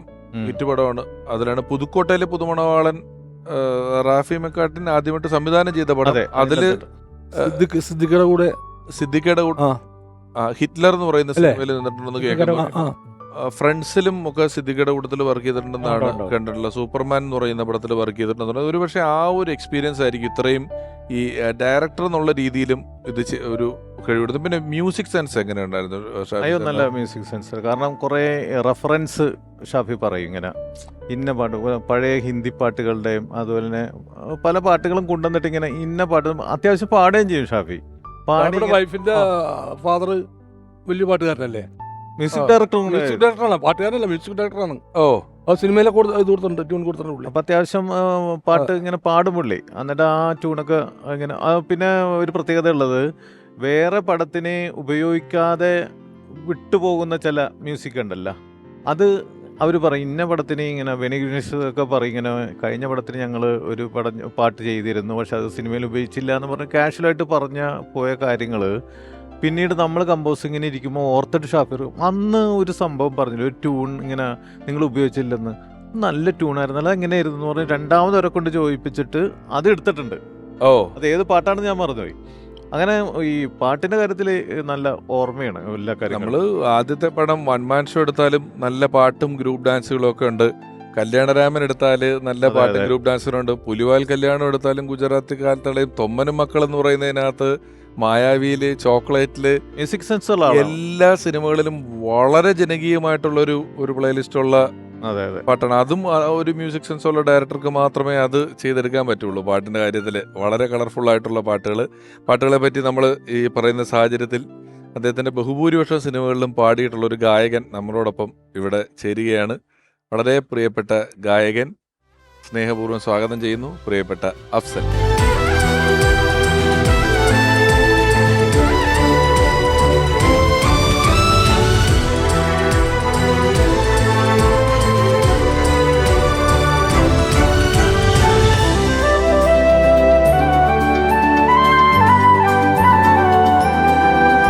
അഫ്സലിക്ക നമസ്കാരം. നമസ്കാരം. ഇപ്പൊ ഞാൻ പറഞ്ഞു ബഹുഭൂരിപക്ഷം സിനിമകളിലും പാടിയിട്ടുണ്ട് എന്ന് പറഞ്ഞു. ഷാഫി സാറിന്റെ രാക്ഷസിയും കല്യാണരാമനിലെ പാട്ടുമൊക്കെ ഏകദേശം ഒരേ ഒരേ സമയത്ത് റിലീസായിരുന്നു, ഒരേ സമയത്ത് 2002 ക്രിസ്മസ് റിലീസ് ചിത്രങ്ങളായിരുന്നു. രണ്ട് പടത്തിലെയും പാട്ടുകൾ ഹിറ്റാകുകയാണ്. ആ അതില് കല്യാണരാമനിലെ പാട്ട് അഫ്സലിക്കൊക്കെ ഒരു വലിയ ബ്രേക്കാണ് തന്നിട്ടുള്ളത്. അതെ. അതിന് തെരഞ്ഞെടുത്തതോ പറഞ്ഞതിലോ ഒക്കെ ഷാഫി സാറിന് പങ്കുണ്ടോ, അറിയാമായിരുന്നു? തീർച്ചയായിട്ടും അതെനിക്ക് തോന്നുന്നു ബെന്നിച്ചേട്ടൻ അറിയേണ്ട കാര്യങ്ങളൊക്കെ. അതിന് കമ്പോസിങ് നേരത്തെ തുടങ്ങി, ബെന്നിച്ചേട്ടൻ ഇഗ്നിയസ് ചേട്ടനും കൂടി. അപ്പോൾ എൻ്റെ ട്രാക്ക് പാടാൻ വേണ്ടിയാണ് എന്നെ വിളിച്ചത്. അപ്പോൾ കലൂരത്തെ ലാൽ മീഡിയയിലാണ് വർക്ക് കംപ്ലീറ്റ് നടക്കുന്നത്. അപ്പോൾ അന്ന് ഞാൻ ട്രാക്ക് പാടാൻ ചെന്ന്, അപ്പോൾ അന്നാണ് ഞാൻ ഇവരൊക്കെ കാണുന്നത് ആദ്യമായിട്ട്. ഷാഫിഖാനെ ഞാൻ കണ്ടിട്ടുണ്ട് നേരത്തെ, നമ്മൾ റിലേറ്റീവ്സ് ആയതുകൊണ്ട് നമ്മൾ പല കല്യാണങ്ങൾക്കൊക്കെ കണ്ടിട്ടുണ്ട്. ലാലേട്ടൻ ആദ്യമായിട്ടാണ് കാണണം, ബെന്നിച്ചേട്ടനൊക്കെ അവിടെ നിന്നാണ് കാണണം. അപ്പോൾ ട്രാക്ക് പാടി കഴിഞ്ഞപ്പോഴാണ് ബെന്നിച്ചേട്ടൻ്റെ ഇഗ്നീഷ്യനും ഞാൻ പാടുന്ന കാര്യങ്ങളൊക്കെ അറിയാം. ഇവർക്കൊക്കെ പറഞ്ഞ് അഫ്സലിനെ നമുക്ക് എന്തായാലും ഇതിലൊരു പാട്ട് കൊടുക്കണം എന്നുള്ളൊരു, അങ്ങനെയാണ് ഞാൻ കല്യാണരാമനിലെ പാട്ട് പാടുന്നത്. അതൊരു പാട്ടാണ് ആദ്യം തന്നത്, തിങ്കളെ പൂത്തിങ്കളെ, ശ്രീകുമാറേട്ടനായിട്ടൊരു സോങ്.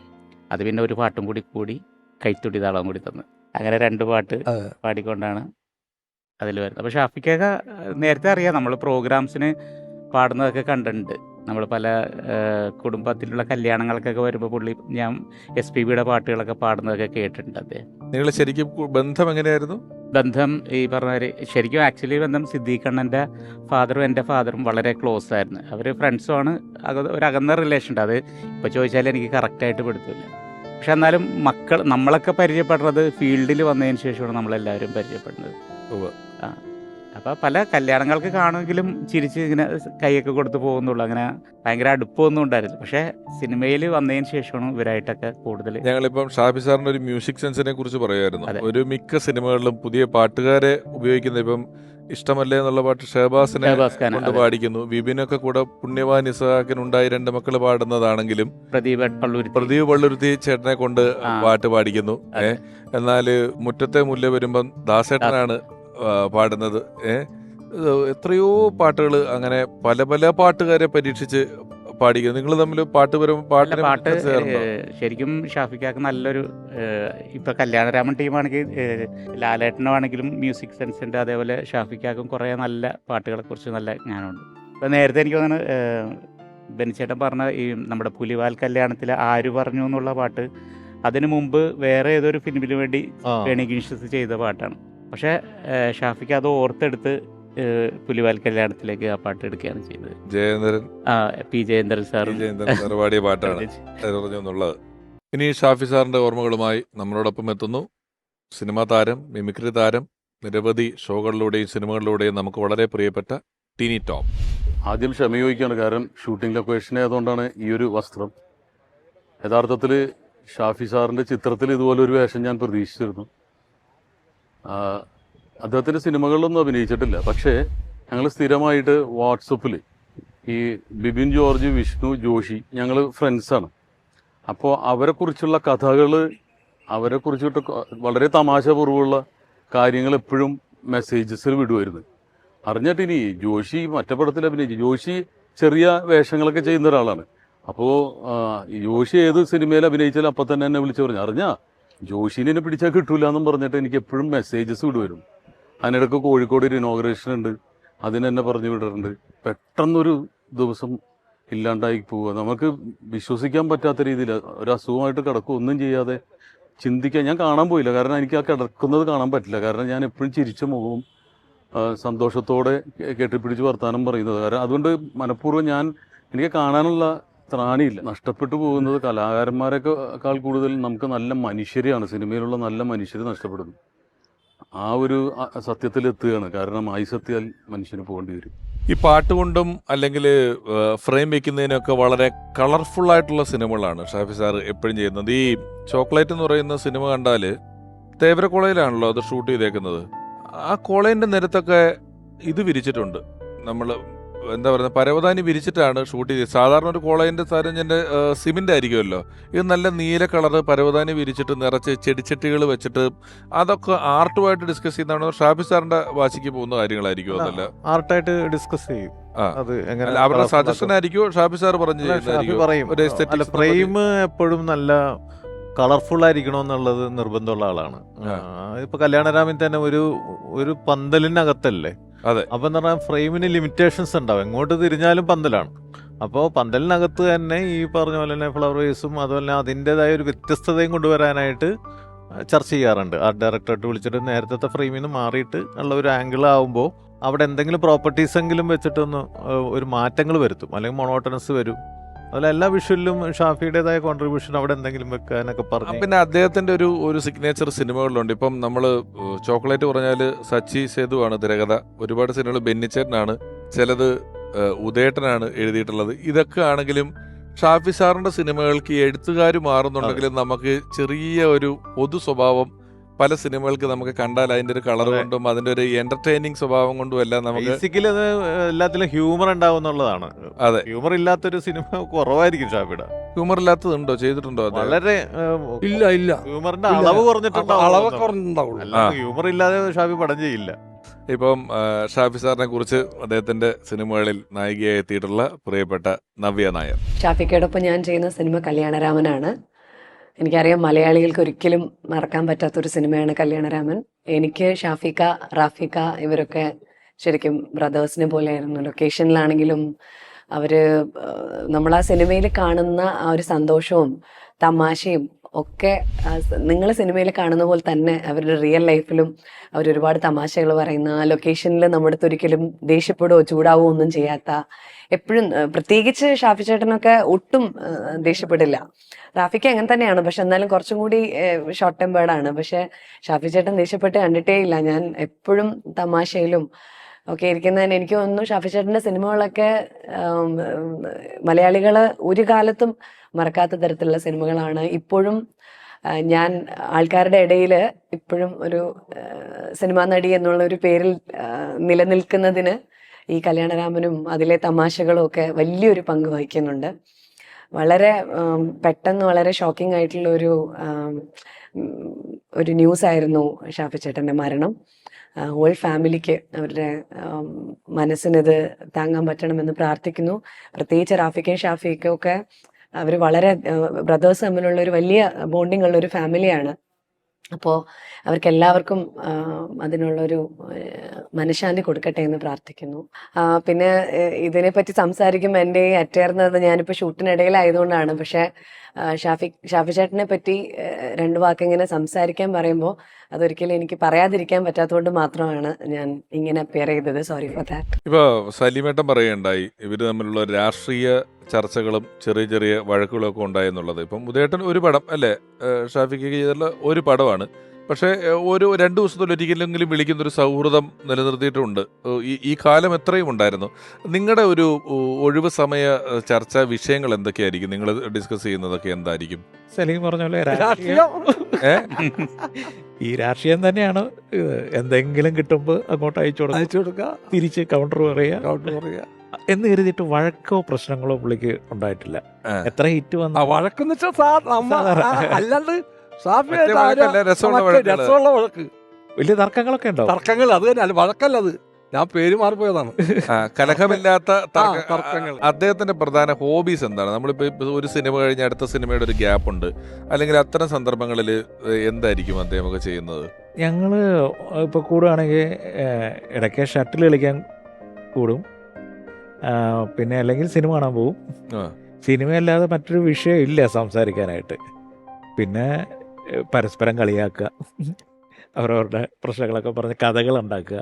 ഈ കഥകൾ പെണ്ണിനെ കുറിച്ച് ഏറ്റവും കഥ എൻ്റെ കേൾക്കണ ഷാഫി ആയിരിക്കും.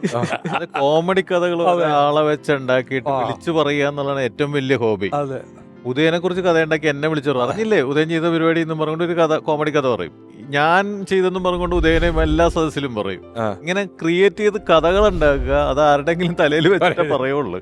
അല്ല, കഥ പറയാനും കേൾക്കാനും ഇഷ്ടമാണ്. എന്നെ ഒരു ആദ്യമായിട്ട് കാണുന്ന സമയത്ത് എന്നോട് പറഞ്ഞിട്ടുണ്ടിരിക്കുക. അപ്പോൾ ഏതോ ഒരു സ്റ്റേജിൽ ഞാനും ധർമ്മജനും കൂടെ പോയിട്ട് ഞാൻ ധർമ്മജനെ ഇതുപോലെ കഥ പറഞ്ഞ് ഒരറ്റത്തെത്തിച്ചത് കണ്ടിട്ട് എന്നോട് ആദ്യമായിട്ട് മിണ്ടുന്ന ഇടോ എൻ്റെ ഏതോ ഒരു സ്ഥലത്ത് താൻ പോയി മറ്റവനെ പ്രസംഗിച്ച് നശിപ്പിക്കുന്നത് ഞാൻ കണ്ടു കേട്ടോ. വളരെ നന്നായിരുന്നു, നല്ല രസമുണ്ടായിട്ട് ഈ കഥ പറഞ്ഞിട്ട് അങ്ങോട്ടും ഇങ്ങോട്ടും ആക്കുന്ന പരിപാടിയിൽ വലിയ രസം കണ്ടുകൊണ്ടിരുന്ന ഒരാളാണ്. നർമ്മ എവിടെ കണ്ടാലും അത് വിടത്തില്ല, അത് പറയും. അവിടെ ഇങ്ങനെ സിറ്റുവേഷൻ ഉണ്ടായിരുന്നു, അതിലൊരു ഹ്യൂമർ ഉണ്ടായിരുന്നു, അത് നമുക്ക് സിനിമയിൽ ഉപയോഗിക്കാൻ പറ്റുന്നതാണ് എന്നുള്ളതൊക്കെ ഇങ്ങനെ ക്യാച്ച് ചെയ്യുന്ന ഒരു സ്വഭാവം. ഈ സിനിമ എല്ലാം വലിയ ഹിറ്റുകളാണ്. അദ്ദേഹത്തിൻ്റെ സിനിമകളിലെ ഹിറ്റാവലെന്ന് പറഞ്ഞാൽ വലിയ ഹിറ്റുകളാണ്. വളരെ അദ്ദേഹത്തിൻ്റെ ഒരു പെർസെൻറ്റേജ് നോക്കിയാൽ വളരെ കുറച്ച് സിനിമകളാണ് പരാജയപ്പെട്ടിട്ടുണ്ടാവുള്ളൂ. പരാജയം എന്ന് പറഞ്ഞാൽ മറ്റ് സിനിമകളിൽ Average ആയി പോയി.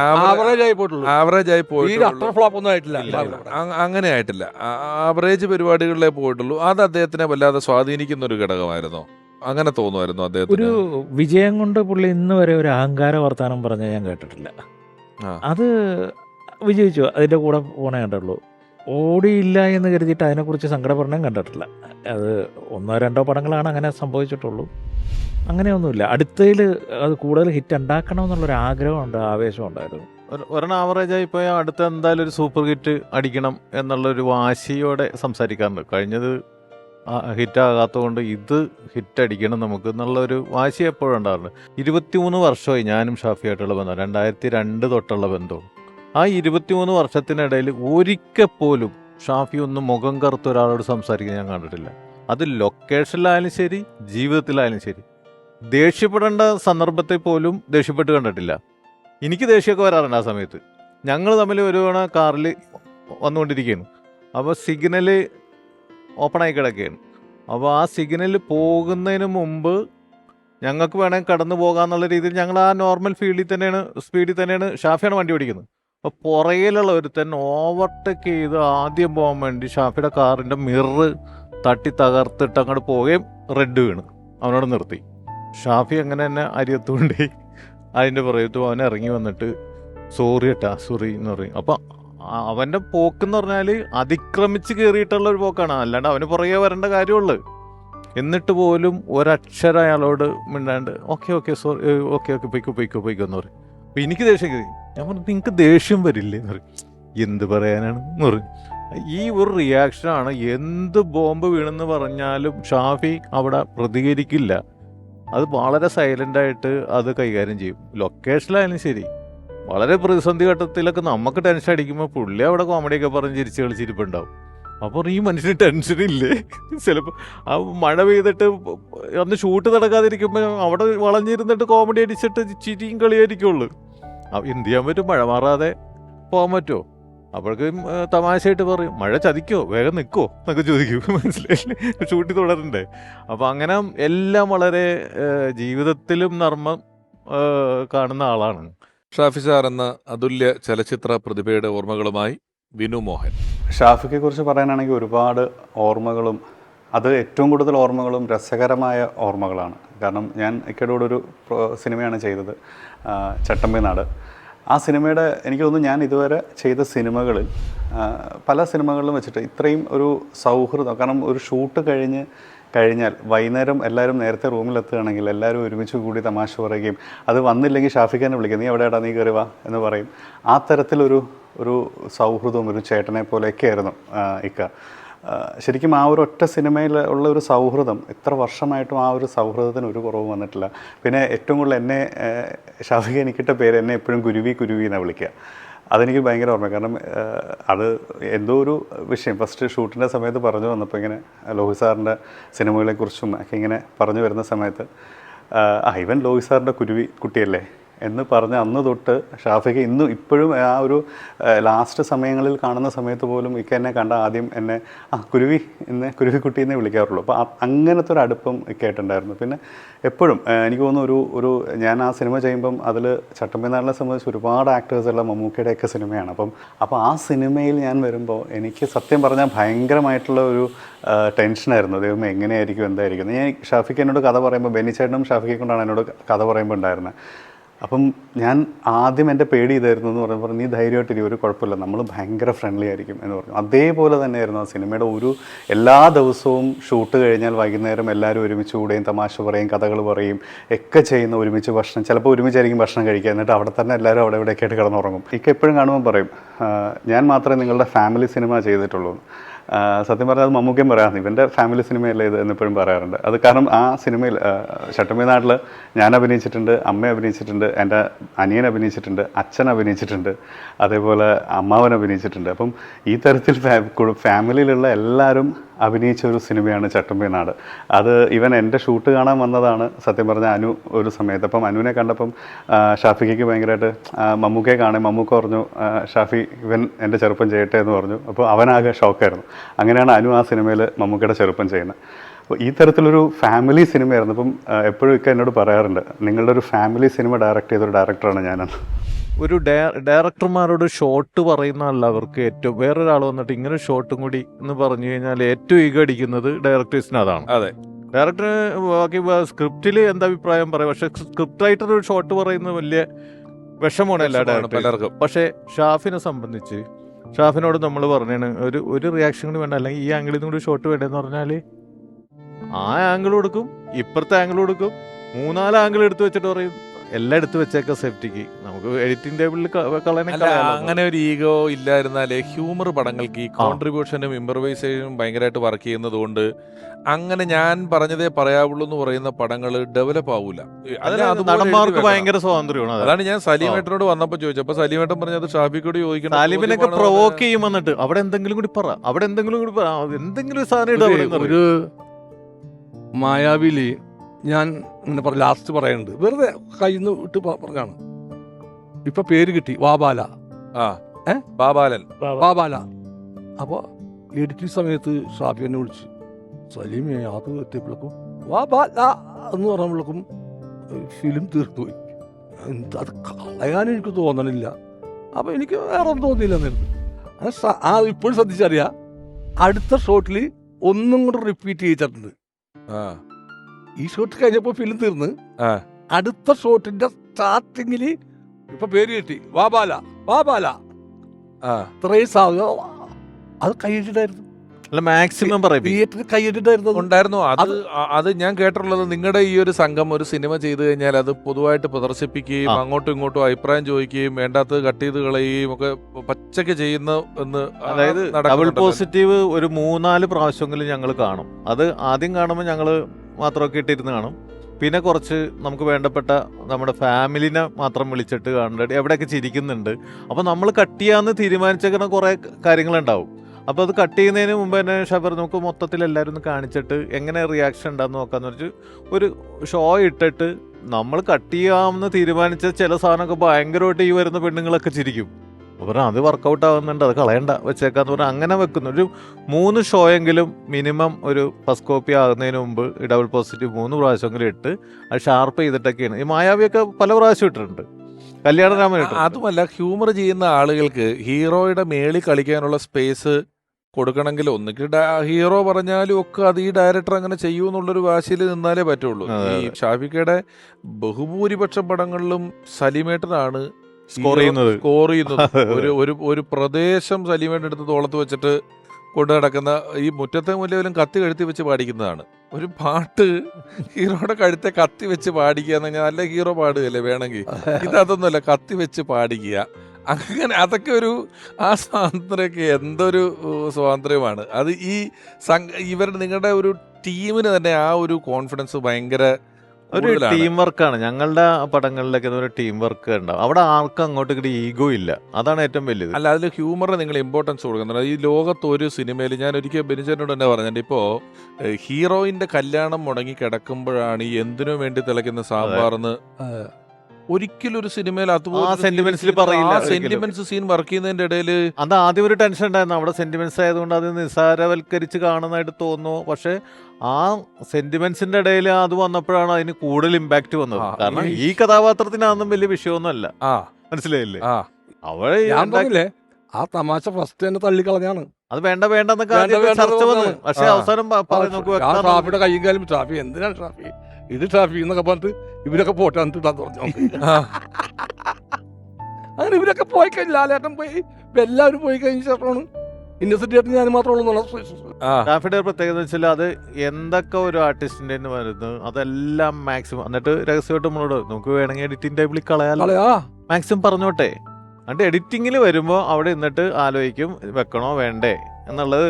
പലവരുടെ അഭിപ്രായം ചോദിച്ചിട്ട് ചില സാധനങ്ങൾ വെക്കും. അപ്പോൾ കാണുമ്പോൾ അത് കുഴപ്പമില്ല, അതിരുന്നോട്ടെ എന്ന് പറഞ്ഞാൽ പുള്ളിക്കും കോൺഫിഡൻസ് വരും. കുഴപ്പമില്ല. പിന്നെ അന്നെന്ന് പറഞ്ഞാൽ അങ്ങനെ പൊളിറ്റിക്കലി കറക്റ്റ്നെസ് എന്നൊക്കെ പറഞ്ഞിട്ടുള്ള പരിപാടികൾ ഇല്ലാത്തതുകൊണ്ട് ചില പൊളിറ്റിക്കലി ഇൻകറക്റ്റ് തമാശകൾ കാര്യമായിട്ടില്ല. ഇവരെല്ലാം ഒരു അത് ഒന്നാമത്തെ കാര്യം ഞാൻ നേരത്തെ പറഞ്ഞ പോലെ നിങ്ങളുടെ സിനിമകളിൽ ആദ്യം തന്നെ ഈ കഥാപാത്രങ്ങളെല്ലാം ഒരു ലൈസൻസ് എടുക്കുന്നുണ്ട്. ഇവരൊന്നും അങ്ങനെ നമ്മുടെ കൂട്ടത്തിൽ നമ്മുടെ ഇടയിൽ ഇപ്പൊ മാക്രി ഗോപാലിനൊക്കെ ചാണകത്തിൽ പിടിച്ച് സത്തി ഇടുക എന്റെ അന്നം സാക്ഷിയായിട്ട് ഇത് ഒരു എങ്ങനെയാണ് ഒരു ക്യാരക്ടർ അത് ചെയ്യുന്നത്? ചാണകം വാരിയിട്ട് എന്റെ അന്നം സാക്ഷിയായിട്ട് ഞാനിതില് ഒരിത്തിരി തണുപ്പ് കിട്ടാൻ വേണ്ടി മറ്റേ ആളുടെ വീട്ടിൽ പോയപ്പം തണുപ്പ് മാറ്റാൻ വേണ്ടി അങ്ങനെ പറയുക. അപ്പൊ നിങ്ങളുടെ അതാ ഞാൻ ആദ്യം തൊട്ട് ഉദയം വെച്ചത് ഷാഫി സാറിന്റെ പടങ്ങളിലുള്ള കഥാപാത്രങ്ങളെ എടുത്ത് വച്ചിട്ട് ഇവർക്ക് ആദ്യം ഒരു ലൈസൻസുകൾ എടുത്ത് കൊടുത്തിട്ടാണ് ഇവർ അത് എഴുത്തുകാരനും ആ സ്വാതന്ത്ര്യം കിട്ടും. ഷാഫിയുടെ പടമാണെങ്കിൽ എനിക്ക് എന്ത് ഹ്യൂമറും ഏത് ടൈപ്പ് അത് ഷാഫി കൺസീവ് ചെയ്യുമെന്ന് നമുക്ക് ഉറപ്പുണ്ട്. വേറെ ഡയറക്ടറാണ് ചിലപ്പോൾ പറയും അത് വേണോ, അത് ചളിയായി പോവില്ലേ. ഒരു വലിയ ലോസ് വന്നിരിക്കുമ്പോഴല്ലേ പടക്കട മായാവിയില് മമ്മൂക്കനെ പേടിച്ചിട്ട് ഞാനൊരു കടലില്ല കായലിലേക്ക് ചാടണമല്ല. അതില്ല സംഭവം, അതൊന്നുമില്ല. കടലിലേക്ക് ചാടുന്നു, നദിയിലേക്ക് ചാടുന്നു, അത്രേ ഉള്ളൂ. അപ്പോൾ ഞാൻ പറഞ്ഞു ഷാഫിനോട്, ഷാഫി ഞങ്ങളുടെ നാട്ടിൽ ചേച്ചിമാര് മീൻ തപ്പി പിടിക്കാൻ പോവില്ലേ, മീൻ തപ്പിയിട്ട് പിടിക്കുക കെട്ടിലൊക്കെ. അപ്പോൾ അവർക്ക് പുഴയൊക്കെ അടക്കണമെങ്കിൽ ഈ കുടം കമിഴ്ത്തിയിട്ട് ഇങ്ങനെ അവിടെ നിർത്ത് പോയി കുടം കൊണ്ടാന്ന് പറഞ്ഞ്. അപ്പം സെക്കൻഡിനുള്ളിൽ ഈ കുടം വന്ന്. അപ്പോൾ എന്താ ഞാൻ ഈ കുടം ഇട്ടാണ് ചേച്ചി ഒരു പൈപ്പ് സെറ്റ് ചെയ്ത് ആ ഷൂട്ടിങ് മാറ്റി വെച്ച് ഉച്ചക്കാക്കി. രാവിലത്തെ സംഭവമായിരുന്നു അത്. ഉച്ചക്കാക്കിയിട്ട് ഒരു പൈപ്പിൻ്റെ അവിടെ ഞാൻ ഓടിപ്പോണ ഔട്ട് വിട്ടിട്ട് ഈ പൈപ്പിൻ്റെ ഇടയ്ക്ക് ചെന്നിട്ട് ഒരു പെണ്ണെ കത്തി കാണിച്ച് കുടം വാങ്ങിച്ചിട്ട് ചാടുന്നു. അപ്പൊ ആ ചിരി ഭയങ്കരമായിട്ട് കൂടിയത്, ഒരു ചിരി കിട്ടുന്നില്ല. ഈ കല്യാണരാമനിലെ ഒരു ചോദ്യം കൂടെ ഞാൻ ചോദിച്ചിട്ട്, അതായത് നിങ്ങളെല്ലാം കൂടി ഇരുന്ന് യോഗം കൂടുന്ന ഒരു സ്ഥലത്ത് ഒരു വലിയ ചെരുവത്തി പത ഉണ്ടാക്കിയിട്ട് ചേട്ടൻ അതിനകത്ത് കിടപ്പുണ്ട് അത് ഉണ്ടായിരുന്ന അതൊക്കെ പേപ്പറിലുണ്ടായിരുന്നു. ഊഞ്ഞാലൊക്കെ അവിടെ വേറെ നമ്മൾ സെറ്റ് ചെയ്താണ് ആ സമയത്ത്. ഊഞ്ഞാലാടുന്ന ഊഞ്ഞാലടിക്കൊണ്ട് ഇതില് നമ്മൾ എഴുതിയിലുണ്ടായിരുന്നു ഡബിൽ കുളിക്കണത്. ഷാഫി സാറിന്റെ ഓർമ്മകളുമായി അഭിനേത്രി മാനസ. ഞാൻ ഷാഫി സാറിൻ്റെ കൂടെ വർക്ക് ചെയ്യുന്നത് ചിൽഡ്രൻസ് പാർക്ക് എന്ന് പറഞ്ഞ മൂവിയിലാണ്. അപ്പം ഞാൻ സാറിനെ ആദ്യമായിട്ട് മീറ്റ് ചെയ്യുന്നത് ഞങ്ങളുടെ പൂജയ്ക്കാണ്. അപ്പോൾ പൂജയ്ക്ക് മൂന്നാറിലായിരുന്നു ഫസ്റ്റ് ഡേ ഓഫ് ഷൂട്ട്. അപ്പോൾ ഞാനുണ്ട്, വിഷ്ണുവേട്ടനുണ്ട്, റാഫി സാറുണ്ട്, ഷാഫി സാറുണ്ട്. അപ്പോൾ അന്ന് തുടങ്ങിയതാണ് ഈ ഷാഫി സാർ ഇങ്ങനെ തമാശ പറയില്ല. അപ്പോൾ ഒരു ഐസ് ബ്രേക്കിംഗ് അങ്ങനെയൊന്നും ആവശ്യമല്ല. നോർമലി നമ്മളൊരു സെറ്റപ്പ് ഒക്കെ കഴിഞ്ഞാൽ ഒരു 5-6 ദിവസം എടുക്കുമല്ലോ എല്ലാവരുമായിട്ടൊന്ന് ക്ലോസ് ആയൊക്കെ വരാൻ. പക്ഷേ ഷാഫി സാറിൻ്റെ സെറ്റ് എന്ന് പറഞ്ഞാൽ ഞാൻ എൻ്റെ ലൈഫിൽ ഏറ്റവും എൻജോയ് ചെയ്ത ഒരു സെറ്റാണ്. ഇത്ര അധികം ചിരിച്ച ഒരു സമയം ഉണ്ടോയെന്ന് ചോദിച്ചാൽ അത് ശരിക്കും ചിൽഡ്രൻസ് പാർക്കിൻ്റെ സമയത്താണ്. സാറിന് ഇപ്പോൾ വയ്യാതായെന്ന് ഞാൻ എൻ്റെ ഒരു ഫ്രണ്ട് പറഞ്ഞിട്ട് അറിയുമ്പോഴും ഞാൻ വിചാരിച്ചത് സാർ ഉറപ്പായിട്ടും തിരിച്ചു വരും. കാരണം ഇത്രയും ചാലഞ്ചസ് ഓവർകം ചെയ്ത ഒരാൾ, ഇത്രയും വിൽ പവർ ഉള്ള ഒരാൾ ഇത്ര വേഗം ഗിവ് അപ്പ് ചെയ്യുമെന്ന് തോന്നിയില്ല. പക്ഷേ എന്താ വലിയൊരു ബാറ്റിലായിരുന്നു എന്ന് തോന്നുന്നു. സാറിന് പിടിച്ചു നിൽക്കാൻ പറ്റുകയാണില്ല. അപ്പോൾ സാർ എന്തായാലും ഹീസ് ഓൾവേസ് അറൗണ്ട് അസ്. സാറിൻ്റെ സിനിമയിൽ ഒരു സീനിലെ ഡയലോഗെങ്കിലും പറയാത്തൊരു ദിവസം കാണില്ല. ആ ക്യാരക്ടേഴ്സിൻ്റെ ഒരു സ്റ്റിക്കർ ഉപയോഗിക്കാത്തൊരു ദിവസം കാണില്ല. അല്ലെങ്കിൽ എന്താ പറയുക, ആ ഒരു സാറിൻ്റെ മൂവിയിലൊരു പാട്ട് കേൾക്കാത്തൊരു ദിവസം കാണില്ല. അപ്പോൾ he's left his signature and his footprints behind. അപ്പോൾ നമ്മളതെന്നും നമ്മുടെ മനസ്സിലുണ്ടാവും, നമ്മുടെ ചുറ്റും അതുണ്ടാവും.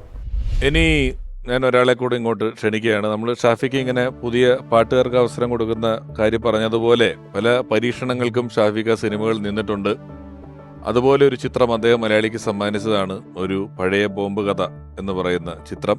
അതിലെ നായകൻ അദ്ദേഹവുമായി, ഷാഫി സാറുമായി വലിയ അടുപ്പം സൂക്ഷിക്കുന്ന കലാകാരൻ, നമ്മളുടെയും സുഹൃത്ത്, സഹപ്രവർത്തകൻ, സ്നേഹപൂർവ്വം സ്വാഗതം ചെയ്യുന്നു പ്രിയപ്പെട്ട ബിബിൻ ജോർജ്.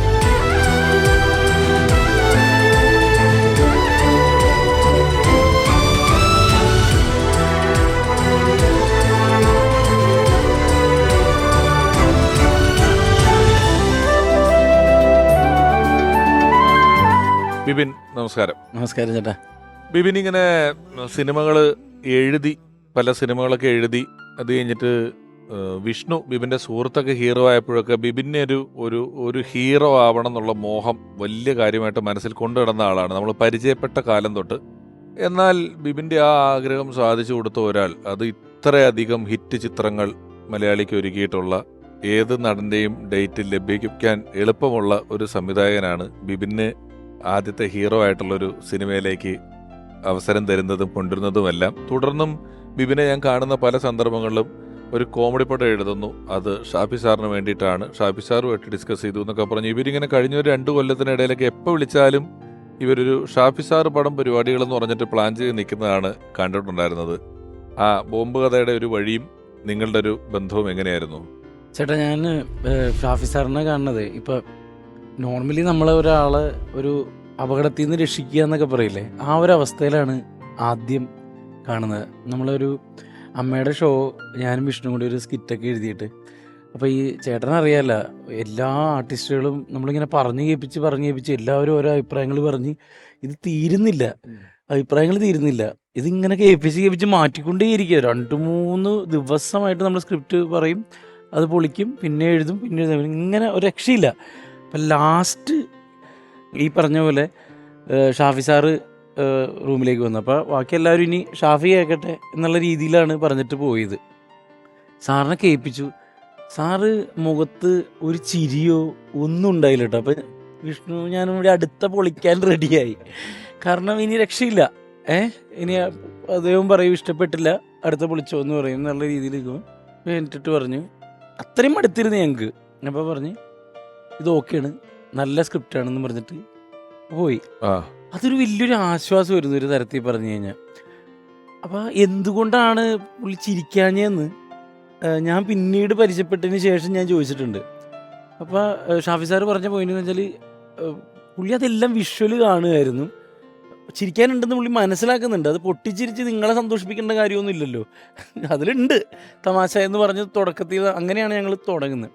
പിന്നെ ഞാൻ റോൾ മോഡൽ എന്ന് പറഞ്ഞ പടത്തിൽ, റാഫി സാറിൻ്റെ പടത്തിലാണ് പിന്നെ എനിക്കൊരു നല്ലൊരു വേഷം കിട്ടുന്നൊരു പടം. അപ്പോൾ ആ പടത്തിൽ നീ ഒരു നെഗറ്റീവ് വേഷം, വില്ലനാണ്. അപ്പോൾ അതിൻ്റെ ഫൈറ്റ് എടുത്തത് ഷാഫി സാറാണ്. അന്ന് റാഫി സാറ് ഇല്ലാത്ത ദിവസം എടുത്തത്. അങ്ങനെയാണ് എന്നെ ഒരു നടനെന്നുള്ള രീതിയിൽ പുള്ളിക്ക് അറിയാവുന്നത്. പിന്നീട് ഈ പറയുന്ന ബിഞ്ചു ജോസഫ്, സുനിൽ കർമ്മ എന്ന് പറഞ്ഞവർ സ്ക്രിപ്റ്റായിട്ട് വന്നപ്പോൾ ഇങ്ങനൊരു സംഭവം കൊണ്ടുവന്നത്. അപ്പോൾ അതിൽ കോമഡി ഉണ്ട്. അപ്പോഴും ഞാനിപ്പോഴും പറയുന്നത്, ഇപ്പോൾ ഒരു പക്ഷേ എൻ്റെ കൂടെ ഉണ്ടായിരുന്ന, ഞാൻ ചേട്ടനോടൊക്കെ പറഞ്ഞിട്ടുണ്ടാവാം, അല്ലെങ്കിൽ വിഷ്ണുവിനോട് പറഞ്ഞിട്ടുണ്ടാവാം, ഇത് നമ്മൾ നായകനാവണം എന്ന് പറയുന്നത് എപ്പോഴും എനിക്കൊരു ബാലിക, സിനിമയിൽ വരുന്നത് തന്നെ ഒരു ബാലികറാമലായിരുന്നു.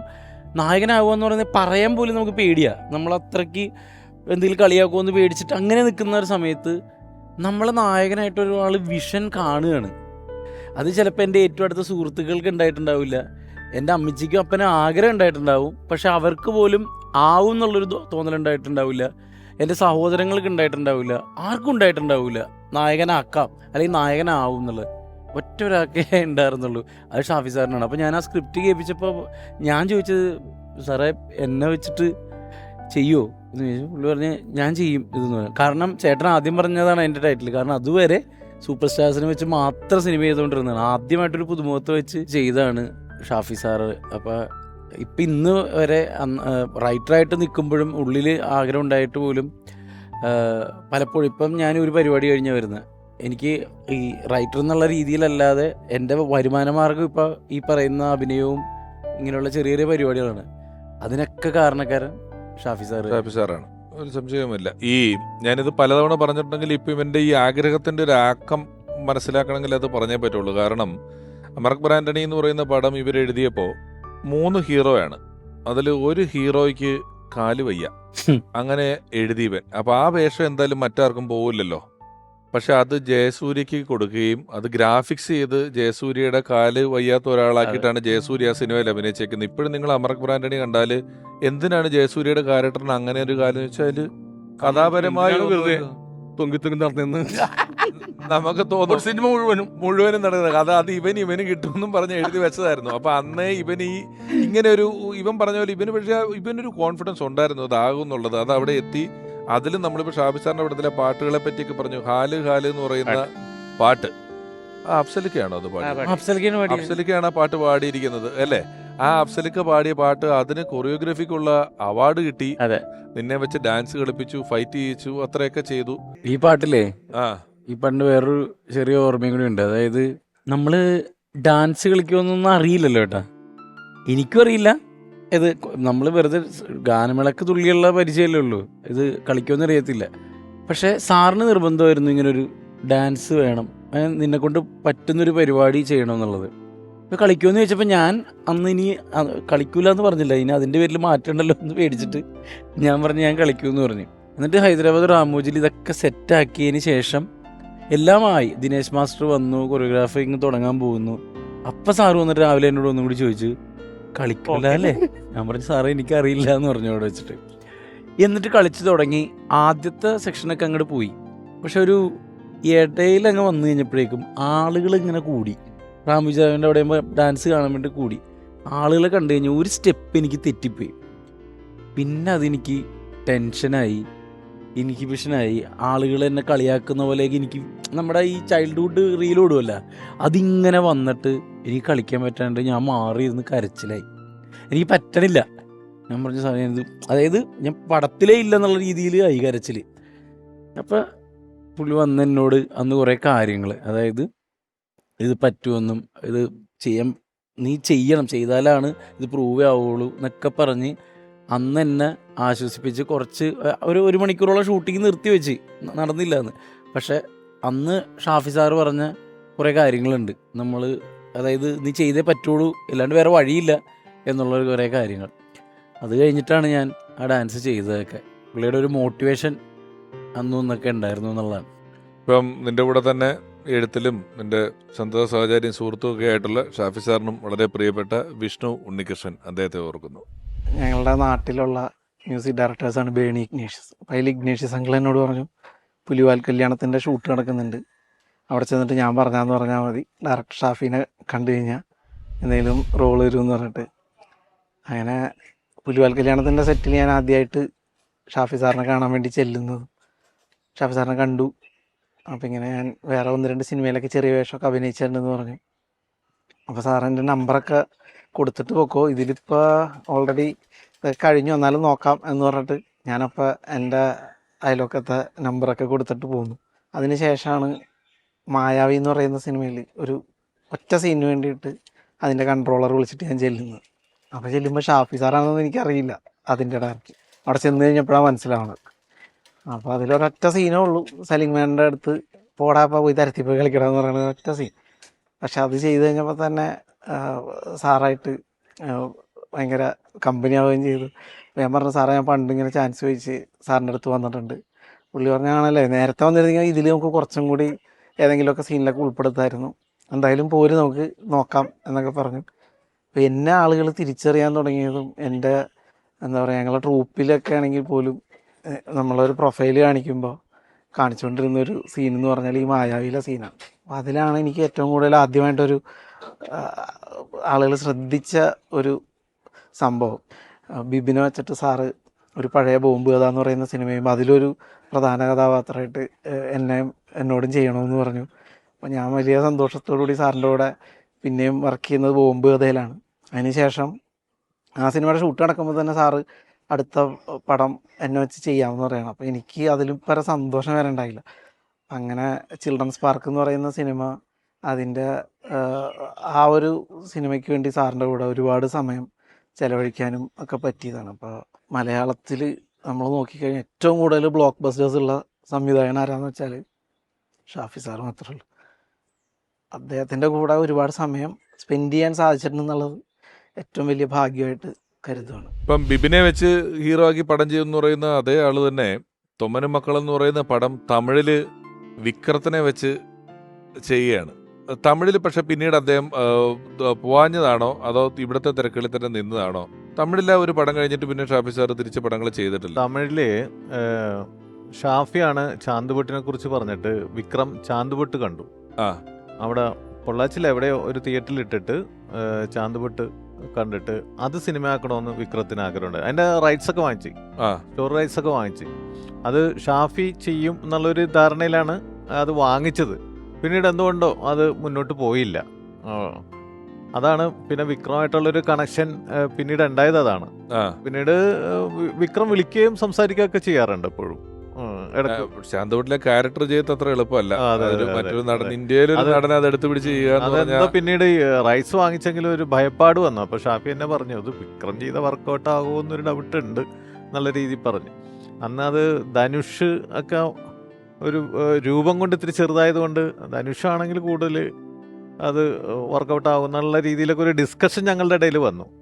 പിന്നെ ഒരു തമിഴിൽ നിന്ന് ഒരു അങ്ങനെ വലിയ വേറൊരു നല്ലൊരു പ്രോജക്റ്റ് ഒന്നും വരുന്നില്ല. അതുകൊണ്ടായിരിക്കാം ഇവിടെയും തിരക്കുകളും ഇവിടെയും മലയാളം നമുക്ക് ഭാഷയുടേതായ ഒരു പ്രശ്നങ്ങളുണ്ടല്ലോ അവിടെ പോയി ചെയ്യുന്നത്. പിന്നെ മജ അവിടെ ഇവിടെ വർക്കൗട്ടായ പോലെ അവിടെ അങ്ങോട്ട് വർക്കൗട്ട് ആയില്ല. കാരണം നമ്മൾ ഈ മമ്മൂക്കനെയും ഇതൊക്കെ കണ്ടിട്ട് അതല്ലേ ആർട്ടിസ്റ്റിനെ കണ്ടിട്ട് അവിടെ വരുമ്പോൾ നമുക്ക് അങ്ങോട്ട് എന്തോ ഡ്രോപ്പ് ചെയ്തു പോയ പോലെ നമുക്ക് തോന്നും. അത് ആദ്യം കണ്ട ഒരു ഫീല്. ഉദയേട്ടൻ നേരത്തെ പറഞ്ഞല്ലോ, നമ്മൾ ഈ പറഞ്ഞ പോലെ ഇനിയൊരു കോമഡി പടം ഇരുന്ന് ആലോചിച്ചിരുന്ന് എഴുതിയാൽ ഇത് ആരെ കൊണ്ട് ഇതെല്ലാം പെർഫോം ചെയ്യിച്ചെടുക്കും എന്നുള്ളതിനകത്തൊരു മറ്റേത് എഴുതുമ്പോൾ തന്നെ ഇതിപ്പോൾ സലീമേട്ടൻ എന്ന് പറഞ്ഞ് ചെയ്താൽ ഇപ്പം ഇവൻ പടം എഴുതുമ്പം സലീമേട്ടന്റെ വേഷങ്ങളും ചെയ്തുകളൊക്കെ ഇപ്പം ഏത് പടത്തിലെ ജയിലിൽ നിന്ന് വരുന്നത് നമ്മുടെ കട്ടപ്പനയിലൊക്കെ സലീമേട്ടൻ കുറച്ച് നാൾ കഴിഞ്ഞാ വരുന്നത്.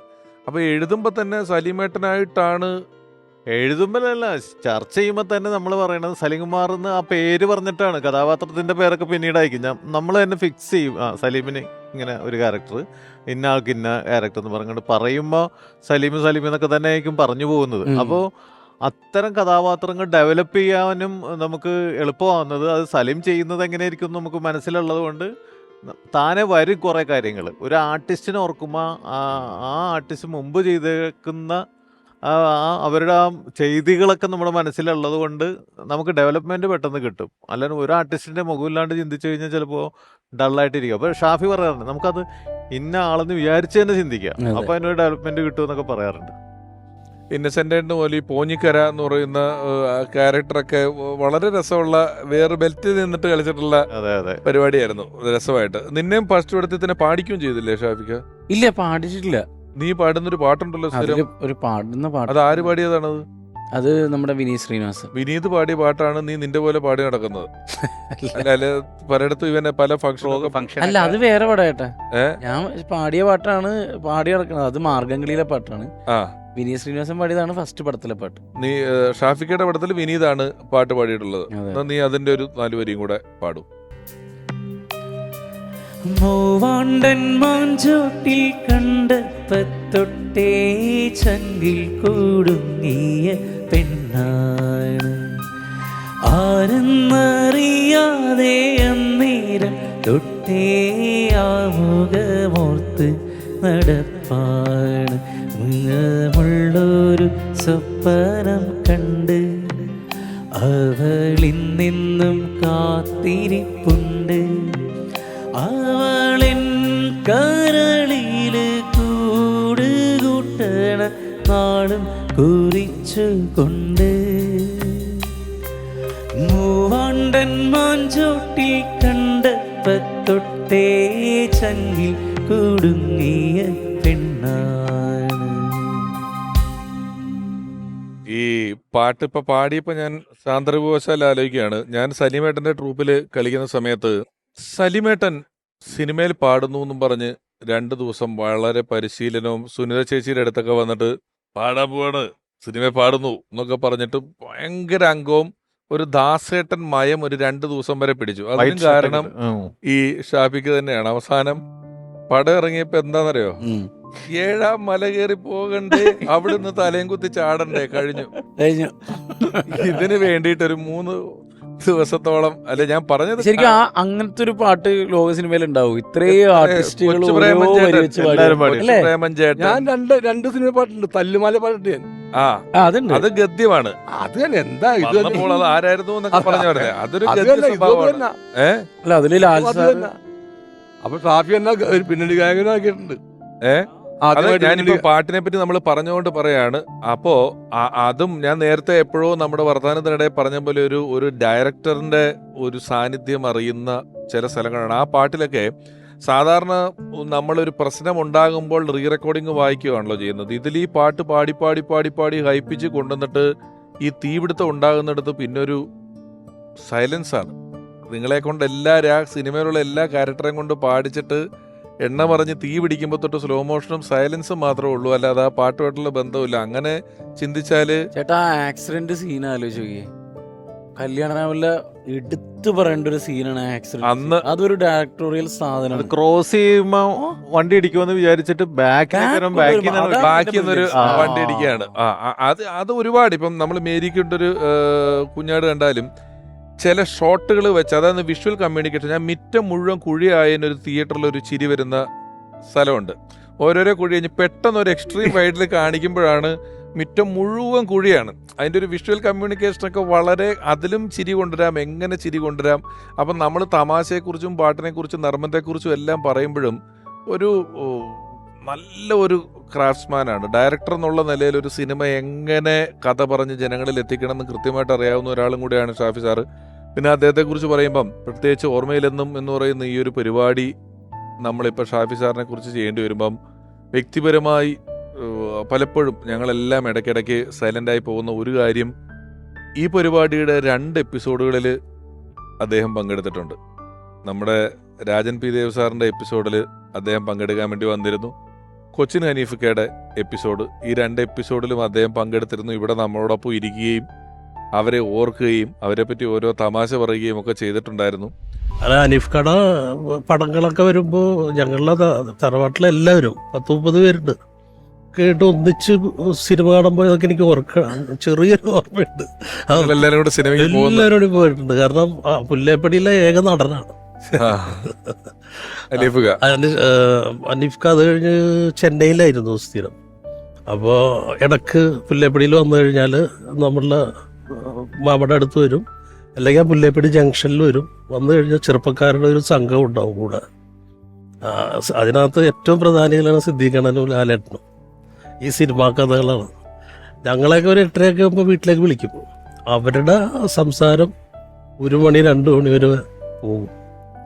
പക്ഷെ അന്നും നമ്മളോടൊക്കെ ഒരു സ്നേഹവും വാത്സല്യത്തോടുകൂടി തന്നെയാണ് അവസാനം വരെ അനീഫ്ക പെരുമാറിയിട്ടുള്ളൂ. ശിവാജി ഗണേശനാണ് അനുകരിച്ചിട്ടുണ്ടെന്ന് വെച്ചാൽ അനീഫ്ക, എനിക്ക് തോന്നുന്നത് മരണം വരെയും അനീഫ്കയുടെ മനസ്സിൽ ഏറ്റവും ഗംഭീര നടൻ ശിവാജി ഗണേശൻ. സത്യമാഷിനെയും ശിവാജി ഗണേശനെ കുറ്റം പറഞ്ഞാൽ പുള്ളി ചൂടാവും. കഴിഞ്ഞ ഷെഡ്യൂളില് ഉദയേട്ടനെ ഒരു ഗസ്റ്റായിട്ട് വരുമോ എന്ന് ചോദിച്ചപ്പോൾ ഉദയേട്ടൻ പറയുന്നടാ, ഞാൻ ഇന്ന കാരണം കൊണ്ട് ICUവിൻ്റെ മുന്നിൽ നിൽക്കുകയാണ്, ഷാഫി സാർ വളരെ സീരിയസ് ആയിട്ട് നിൽക്കുന്നു എന്നാണ്. അത് പിന്നെ നമ്മളൊരു നമ്മളൊക്കെ തന്നെ പറയുന്ന കാണുന്ന സിനിമകളിലെ കഥ പോലെ, ട്വിസ്റ്റ് പോലെ വളരെ പെട്ടെന്ന് വളരെ അപ്രതീക്ഷിതമായി ഓർക്കാപ്പുറത്ത് അദ്ദേഹം നമ്മളീ കഴിഞ്ഞ കുറേ നേരം നമ്മൾ പറഞ്ഞ ചിരികൾ, സിനിമകൾ, പാട്ടുകൾ, കഥാപാത്രങ്ങൾ, അവരെല്ലാം ബാക്കി നിർത്തി അദ്ദേഹം നമ്മളോട് വിട പറഞ്ഞു. ഒരു സങ്കടപ്പെടുത്തുന്ന ഒരു കാര്യം, ഞാനും ഷാഫിയായിട്ട് അവസാനമായി സംസാരിച്ച് പിരിയുന്നത് ഈ ഫ്ലോറിൽ നിന്നാണ്. രാജേട്ടന്റെ എപ്പിസോഡ് ചെയ്യാൻ വേണ്ടിയിട്ട് ഇവിടെ വന്ന് സംസാരിച്ച് അവസാന കൂടിക്കാഴ്ചയും സംസാരമൊക്കെ അന്ന് ഞങ്ങൾ സംസാരിച്ച് പിരിഞ്ഞതാണ്. പിന്നീട് ഈ പറഞ്ഞ പോലെ ICUലായതിനു ശേഷമാണ് അവിടെ ചെന്ന് കാണുന്നതും പിന്നെ മരണത്തിലേക്ക് ഷാഫി പോകുന്നതും. അപ്പോൾ അവസാന കൂടിക്കാഴ്ചക്കും വേദി ഒരുക്കിയത് ഇവിടെ തന്നെ, വേദിയായത് ഈ സ്ഥലം തന്നെയായിരുന്നു. അതൊരു സങ്കടകരമായിട്ടുള്ളൊരു കാര്യം തന്നെയാണ്. രമേശ് ചേട്ടാ, ഇവിടെ തുടങ്ങിയപ്പോൾ പറഞ്ഞു നമ്മളെപ്പോൾ വിളിക്കുമ്പോഴും ഷാഫി സാറായിട്ട് ചർച്ചയാണ് എന്ന് പറഞ്ഞു.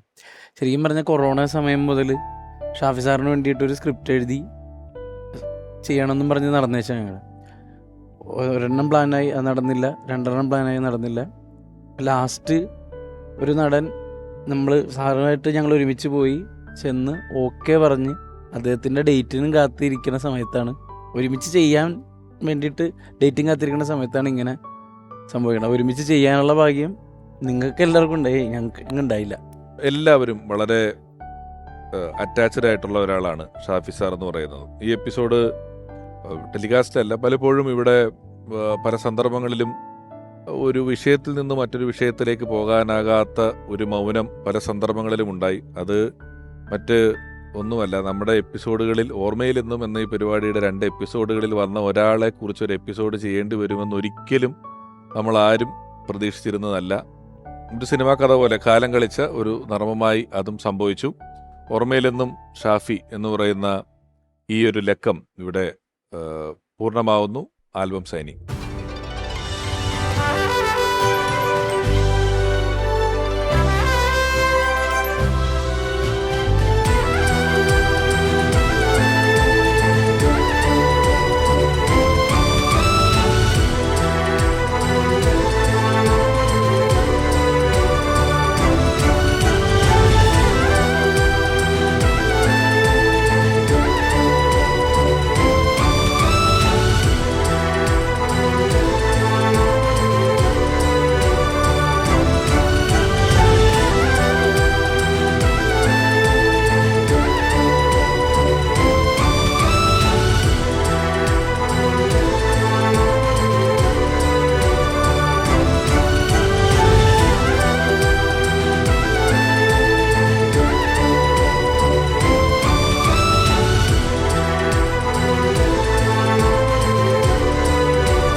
ഓർമ്മയിലെന്നും ഷാഫി സാർ. ഈ ഒരു ആൽബത്തിൻ്റെ 2 താളുകളിൽ ഒപ്പിട്ട ഒരാളാണ് ഷാഫി സാർ. നേരത്തെ പറഞ്ഞതുപോലെ ഒരു സിനിമാ കഥ എന്നതുപോലെ വിശ്വസിക്കാനാകാത്ത രീതിയിൽ ഇന്ന് ഓർമ്മയിലെന്നും എന്ന ഈ പരമ്പരയിൽ അദ്ദേഹത്തെക്കുറിച്ചുള്ള ഓർമ്മകളാണ് നമ്മൾ പങ്കുവച്ചത്. മലയാളി എന്നും ഓർക്കുന്ന ഒരുപാട് ചിരി മുഹൂർത്തങ്ങളും നല്ല സിനിമകളും നമുക്ക് സമ്മാനിച്ച ഷാഫി സാറിൻ്റെ ഓർമ്മയിലെന്നും എന്ന ഈ പരമ്പര, ഈ ലക്കം ഇവിടെ പൂർണ്ണമാകുന്നു.